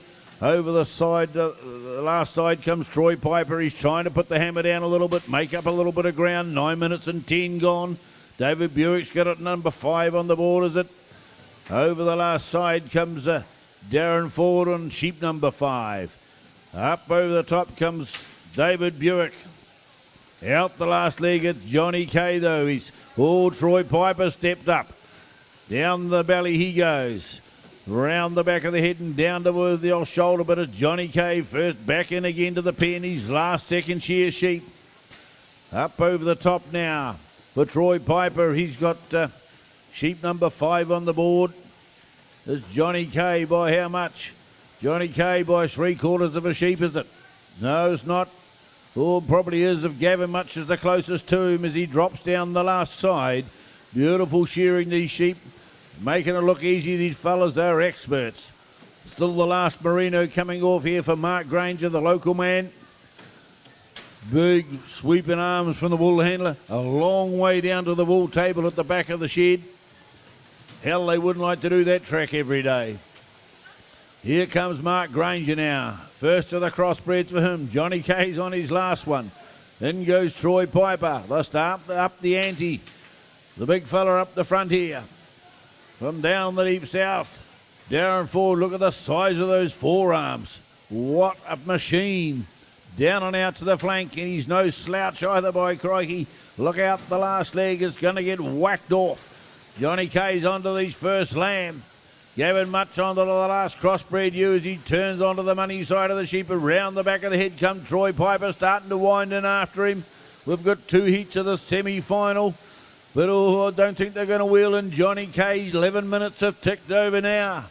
The points are still pretty good up top there. We've got some 4.5s and 5s. That's pretty good on those merinos. What are the outside points doing, Norm? Outside points look pretty darn good as well, John, especially with Johnny K. They tend to get a bit high on those wrinklies. Not hard to pick up a wee bit of skin here and there, or leave a lot on, around the wrinkle. It's hard to get right down on the skin around those body wrinkles. But JK shearing as well, if not better, as we always see him. So he's into the first of his lambs. Sheep number 7 on the board, turns into the first hind leg. He's going to open it up. Darren Ford, he's the next to Johnny. He's going to just about set up his first lamb. Out he comes. And onto the board there. Big lambs too, big woolly lambs these are. Mark Granger, quite happy to get off those fine wool sheep and into the crossbreds that he knows. Way down the last side he roars. That should be sheep number 5 there. Another one ewe coming out for Mark. He just got a wee bit behind on those merinos, so he's got the last ewe on the board now, sheep number 6. David Buick's into sheep number 7, turns into the first hind leg. He's got the first of his lambs out. JK way out on the toe. If those cards are right, he's got one left in his pen. Last lamb coming out now, number 9. 12.5 minutes gone on the clock, and of course 3 of them are those big merino weathers. Around the back of the head for Granger. Down the last side, paws Darren Ford. Out onto the board for Troy Piper. He's got 8 on the board now. 1 left in the pen for Troy. And goes forward for his second last lamb. So is that 8 or 9? I think he's got 9 there. That is the last one for, so JK's on 9 as well. Way through the long blow he drops. Another couple of shots, he turns for home, just sweeps the wool off the backbone of the sheep, down over the last front shoulder. 8 coming out for David Buick. 7 coming out, the first lamb for Mark Granger on the board. Just shows you the difference those big wrinklies he can make, because Mark Granger's no slouch. Right out over the tail for JK, another couple of shots. And red button time for Johnny Kirkpatrick. Time taken down there on stand number 4.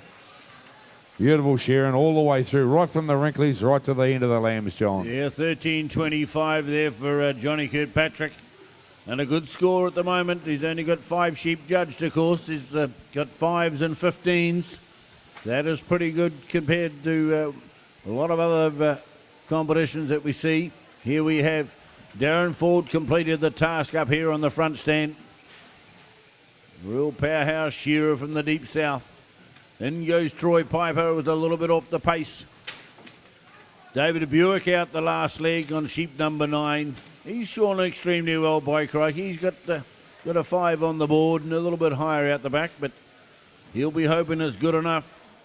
We only can take 6 through to the final tonight. Gavin Much has backed off the pace a little bit, trying to keep the quality right. Fears that these sheep can be a little bit torturous and give you a false sense of security, and he just backed off the pace a little bit there and settled into the job and hopefully kept those outside points down. Nothing wrong with his inside points. Troy Piper up the long blow. Over the top comes Mark Granger.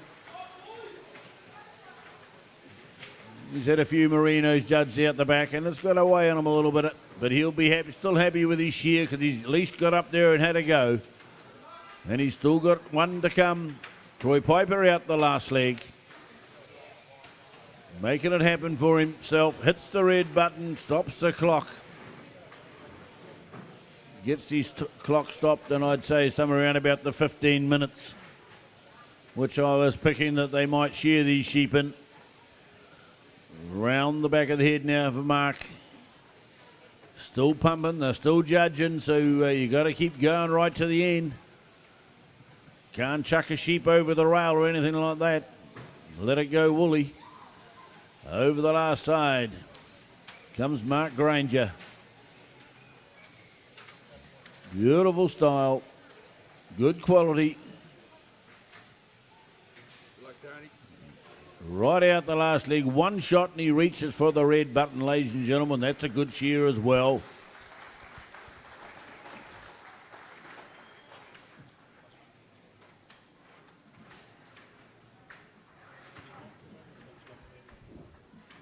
Okay, we're moving right along, ladies and gentlemen. Heat 2 will be up on the board. Murray Henderson, Dion King, Nathan Stratford, Tony Costa, Pirate Abraham and Roland Smith.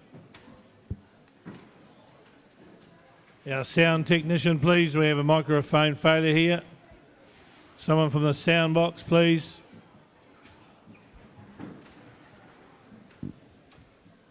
Another good lineup, another top 6 top shearers. Murray Henderson, very, very experienced. Dion King, of course, needs no introduction to shearing sports fans. Nathan Stratford doesn't either. The pocket rocket from the South Island. Tony Costa, looking at him getting out to a good lead on the Merinos. If he gets the sheep, of course, like we said before, they vary a lot. Depends on your pen. Pirate Abraham, the speedster from Masterton. And the current world champ, Roland Smith. The old Merinos are leaving the boys out a bit. Depends on your pen, depends on your experience. A good man will get around him reasonably quick, but it's the old story, John. Yes, She's isn't it? Good to find a hard man, but it's hard to find a good man.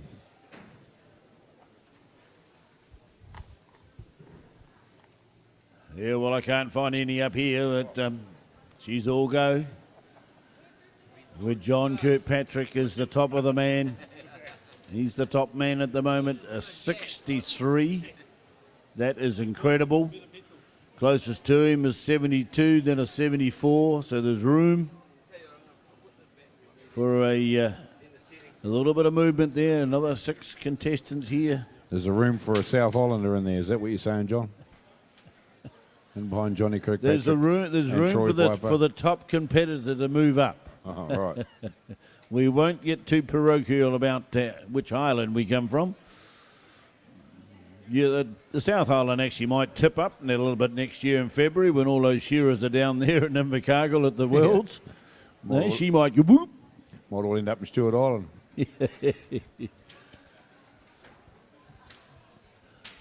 It'll be interesting down there at the Worlds next year if you want somewhere to go in the 9th, 10th, 11th of February. The World Shearing Championships are going to be on at Invercargill. Go down and see Mayor Tim. That'll be interesting. Yeah, it certainly will be. You have a good time down there, wouldn't you? He'll be there. Timmy will be there. He's backing it all the way. So the support that Southland has given to the world champs, even at this early stage, is incredible. It's going to be good. Those Merinos are quite content in there. They're actually sitting down on the pen. Oh, they're no wee snooze. The old weathers, nothing much bothers them. Nothing much bothers. Give me a rock and I'll nibble on that and keep going for a couple of days. Yeah.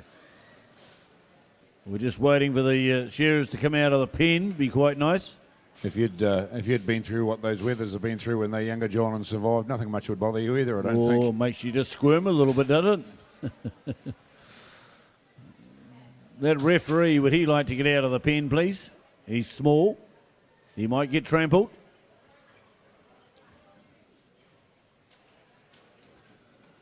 We do have a referee. The shearer has the right to call the referee, ladies and gentlemen. Just simply he feels he's got to maybe have an unjust sheep. And he's just got to go in there and calm their nerves a little bit. They're all just get a little bit tetchy about having the best pen. But you're right, though, John, of Bucky. If you could, can you not just look over the pen? You'll get hurt in there with those merino weathers. I wouldn't be surprised if that's a South Islander he's having to check out in there. Wonder why I know that. Okay, come on, Nathan. Okay, let's have those shearers on the board. Righto, here we go, heat 2. Timekeepers ready. Judges ready. Competitors, go! Away we go. The first of our merinos out on the board for heat number 2 of the New Zealand Shears circuit for this year. The 10 competitions around the country they competed at, these boys, and we've taken the top 12 that entered that. Here they are, this is second set of 6 up, vying for a place in the final later on this evening. The New Zealand Shears circuit final, good one to win. Costa with a belly out, King with a belly out. But Roland Smith down there, he's come out swinging. He's into the first hind leg. Another shot, he'll slide up the undermine. Murray Henderson belly out as well. Nathan Stratford winds his way into the first hind leg. Pirata Abraham, undermine time for Pirata. Slightly quicker time this time, maybe we'll see. I think last time Johnny Kay was doing them in about 2.5 minutes. These big red eyes, we call them. Up the chin for Dion King, just working his way round the wrinkle. Up and under and in and out and roundabout. A lot of work goes on. All that big loose flapper skin's got to be shorn around carefully without making second cuts or skin cuts. And around the back of the head for Tony Costa, the current PGG Ryson Nassau champion on stand number 4. The national event is a multi-breed event, the same as this one. 5 times winner on stand number 4. Normally, are they, when you shear these day in, day out, is it quite taxing on you, or you just get used to shearing them? Well, you get used to shearing them, John. I wouldn't say you ever look forward to going to work in the morning, but when the day's done, you look forward to going and talking about it afterwards. So what, these merinos up here, are they like the ones you shear? Yep. Like, would you get bigger merinos and bigger? Oh, you can get bigger body merinos than this, but probably not in quite as good a condition. These are in fantastic condition. These nice and round and plump, and probably reasonably good shearing just looking at them. So the merinos that you shear in the real high country stuff right up in the hills, they're quite tough old. Yeah, they are, but beautiful shearing, nice fine wool. The comb just drops through the wool if you've got the right gear on, of course. Half the trick to shear merinos is selecting the right comb, different completely to crossbreds, and that's where a lot of guys fall down is their comb selection until they get experienced on them. Of course, young Nathan Stratford and Tony Costa up there, and they would have shorn a lot of merinos. Of course, Tony's won the New Zealand circuit for many years. He's got another Honda to drive around, and courtesy of PGG Wrightson's this year, of course. That's right. He's got quite used to driving that. Only 4 times that the PGG Wrightsons and Golden Shears and here have been won 4 times by one person. So these fine wool shearers, they seem to have longevity about them, don't they? Yeah, they do. It's experience, I think, what counts in the merinos, that's for sure. I used to watch Dion King as he working away there into the first time league. He's a very good merino shear too. That man did spend a lot of time in Australia over the years, and Australia, of course, we've seen him on the shearing program up working for Peter Lyons in Central Otago. Very experienced on the merinos, and of course a very good quality shearer. So it's not all about speed. Roland Smith and Pirata Abraham down the far end, working their way down the belly. Possibly not as shorn as many merinos as the guys in the middle of the field, but no slouches, that's for sure. You get a good sheep, you know, those boys will be away. And Murray Henderson, he's been all over the place, so he would have shorn a few of these old wrinklies in his day. But Dion King, like I said, he's experienced on them. He can get around them. It takes a special guy to share all breeds, like Tony can, you know, competitively in a competition where you're just lining up one breed and one type of sheep after another.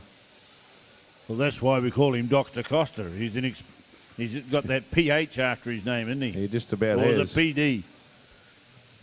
But it's his, you know, his manner. He's very cool, very calm and collected, very economical shearing style. You can see he's not roaring into it. And he doesn't on the crossbreds or the lambs either, you know. He just, overall, that's the way to shear, I think, if you're going to shear one breed after another.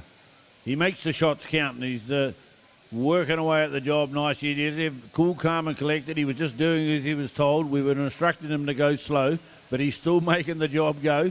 They've got 4.5 gone now. They come over the shoulder on the last side on stands 2, 3 and 4. A little bit there. The next three on stands 1, 5 and 6 are pretty much all within the box. Into the long blow they go, so there's nobody stepping out really in the speed section. They know that Johnny Kay whipped them out pretty quickly, and he sure his lot in just under 15 minutes. So they're all working away. One of these woolies, big wrinkly woolies left in the pen, and Dion King just starting to show his prowess now as he drops in for sheep number 3.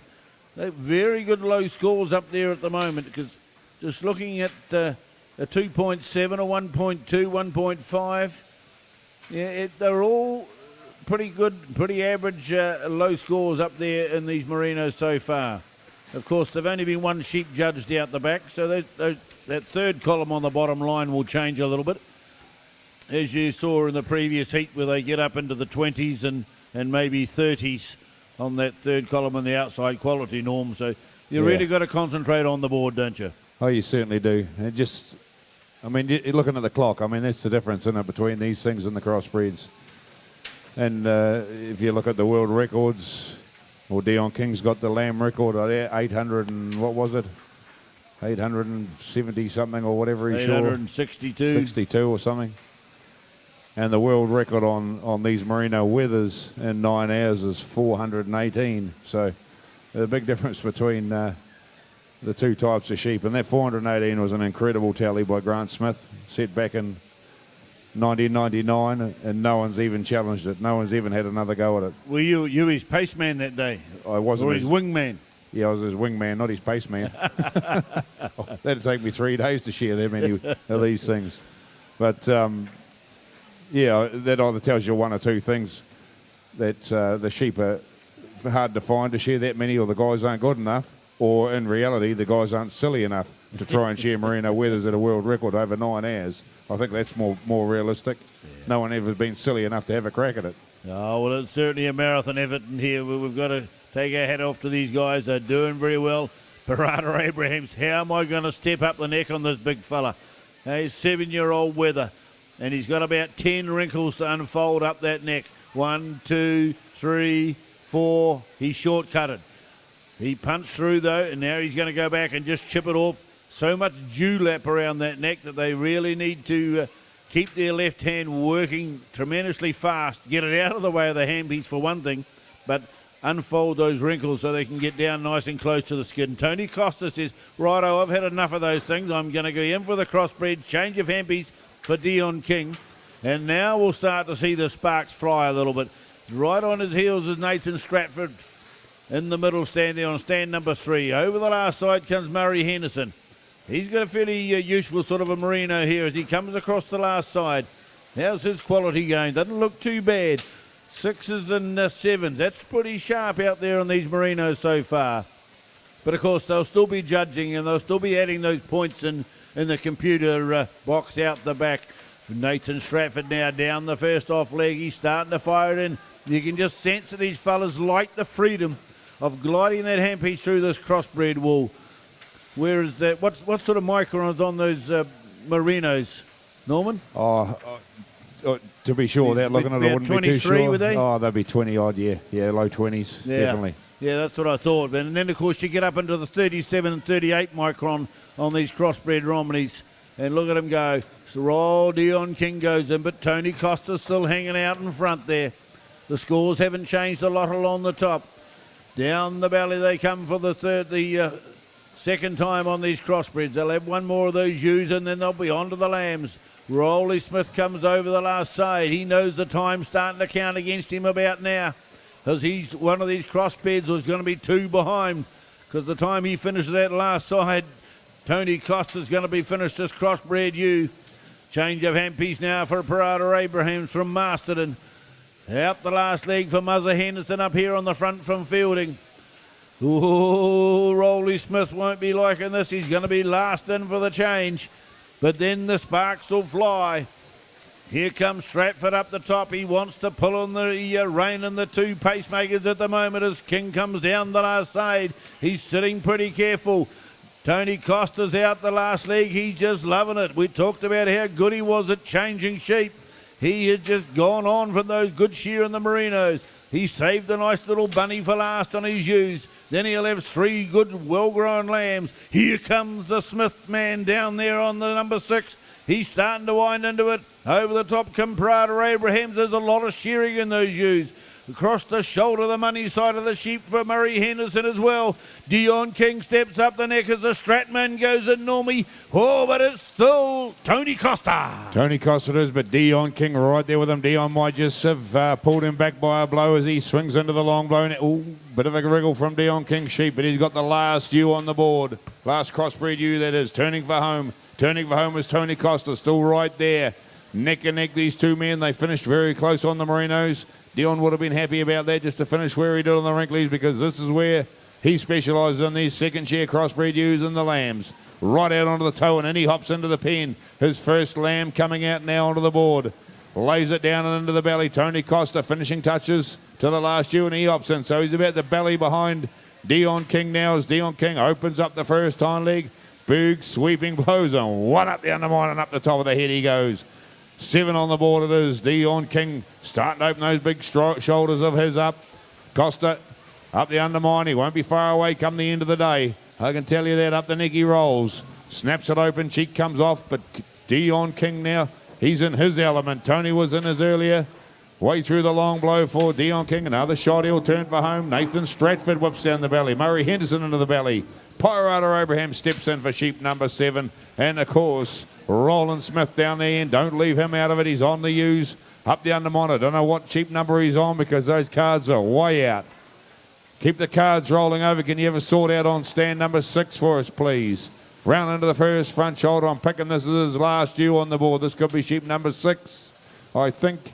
Way through the long blow he steps, but Dion King, sheep 8 on the board. Tony Costa, sheep 8 on the board. King into the first hind leg. 1, 2, and 3, and he's up the top knot already. 3 blows on that hind leg. Awesome to watch. Into the base here and around the back of the head. Tony Costa opens him up with a couple of 3 blows as well. Top knot comes off for him. Just a few shots back off the pace. Here's Nathan Stratford down over the tail. Murray Henderson right there as well as they hop in for sheep number 8, John. Not much between 1 and 3. Not much between 2 and 4. And 6 and 7 reasonably close. 5 and 6 close as well. In goes Pirata. Yeah, that's what's happening. They're sort of going in twos. That's what happened in the last heat as well, as Dion King has got away from Tony Costa this time. Down and out to the flank on these sheep number 8. One more lamb to drag out of the pen. Round the back of the head now comes Rolly Smith on his first lamb. Oh, Prada Abrahams, he's into the first off shoulder as well. In goes Tony Costa now. Time ticking away. We've got 12 minutes and 41 seconds. Dion King is coming up the top on sheep number 9, the last in his pen. I think they might have quickened up the pace a little bit. I'm not sure. Round the back of the head he comes, down towards the first off shoulder.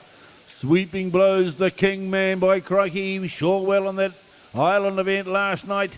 North Island Shear of the Year. Didn't make the number 1 spot, but he needs to get through to the final tonight because there's $1,000 up for grabs. And is also going to be the member of the New Zealand shearing team. Here goes Parada Abraham. What number's he up to? Just check those tallies. Down the last side comes Dion King, though. He's doing it easy. Tony Costa's on the last side as well. But it's going to be Dion King, and he's going to get it out in 12 and 27. Pretty good shear there from Dion King. Out the last leg comes our man down the far end, still going into the pen. Rolly Smith. Tony Costa hits the button on stand number 4 and 13 and 43. So Parada Abrahams, what number is he on to? Is he sheep number 9? Is he?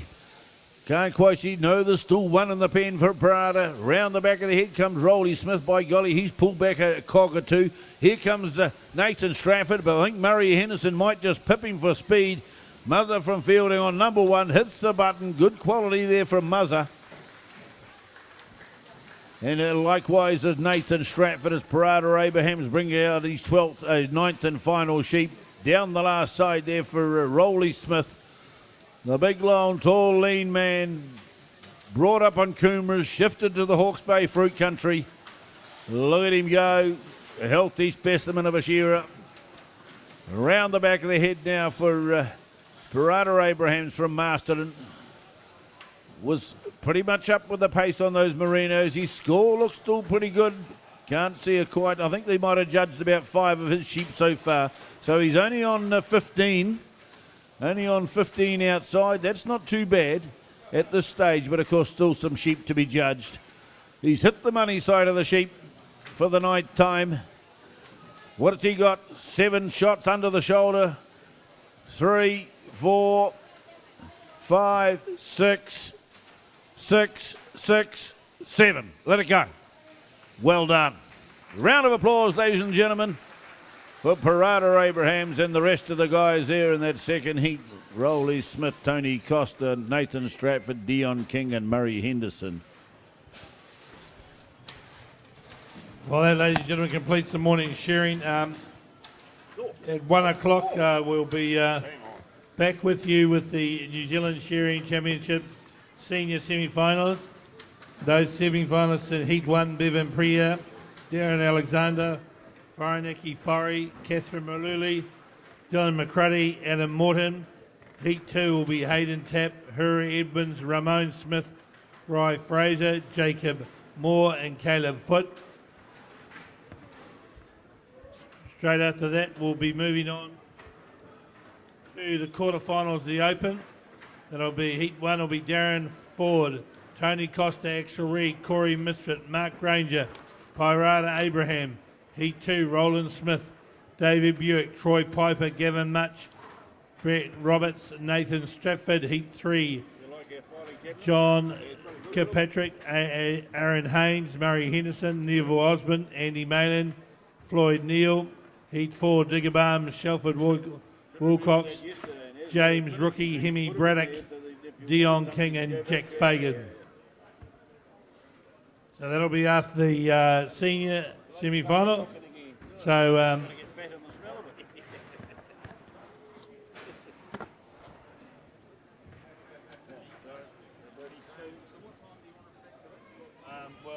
we start the senior semi-1. I'll be here before 1 year. No, shearing what? We want 8 sheep, so that's 10 minutes a heat. Yeah. We're probably looking at 20 past, half past 1 for the open semis, open quarters.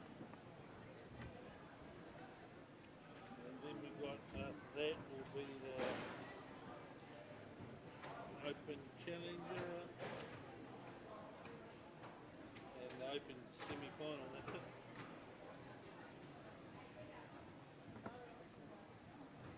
So who missed out? Should have been in there. I don't see really anyone that's Neville Osmond hadn't been back for his bloody comb pouches. Maybe Robin from when he said his gear up there.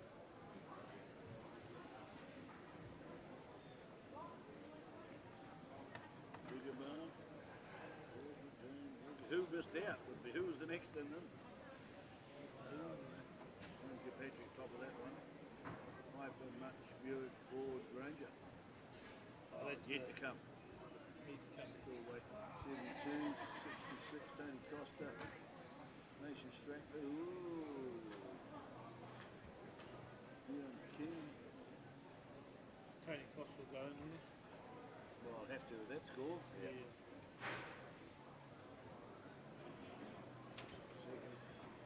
How the hell did Johnny Kay get bloody 6 points on him?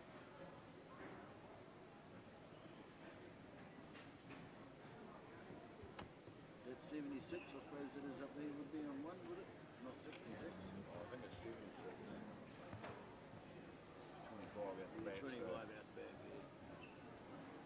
24. Is that 20, Rolly Smith is on 24, 74. Ooh. Much missed there. 100 is a good point. No, Rolly must have got in. He did. They whipped that off pretty quick. Was there a cock up or something? Bastards.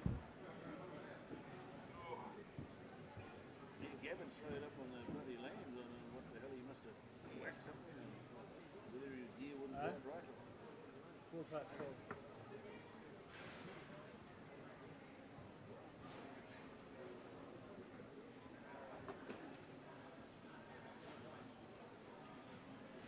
Oh, Warren Young's still alive.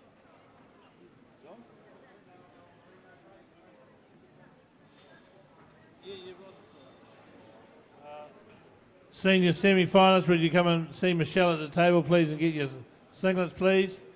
Senior semi-finalists, to get your singlets from Michelle. Thank you.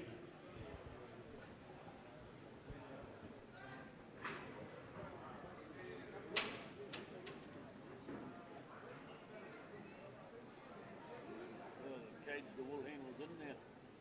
Safety fence around. Oh, yeah. The cage the wool handler's in there. Something I might share with home. Big shear shuttle.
Okay, those senior shearers are probably half of them are not in the building yet, but if as soon as you come on the build, come and get your things, please, singlets.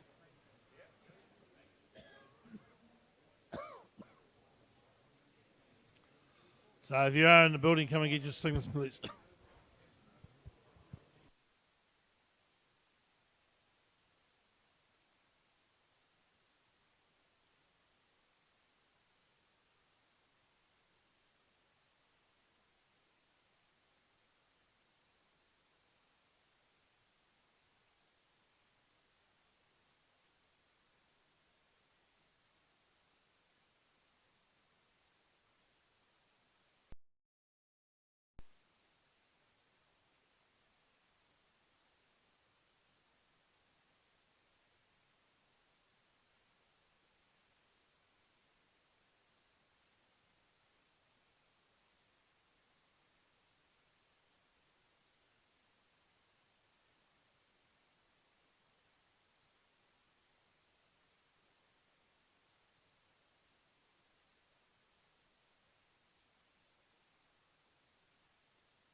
Okay, we have the top 6 of the New Zealand Shears Circuit final. John Kirkpatrick is at the top.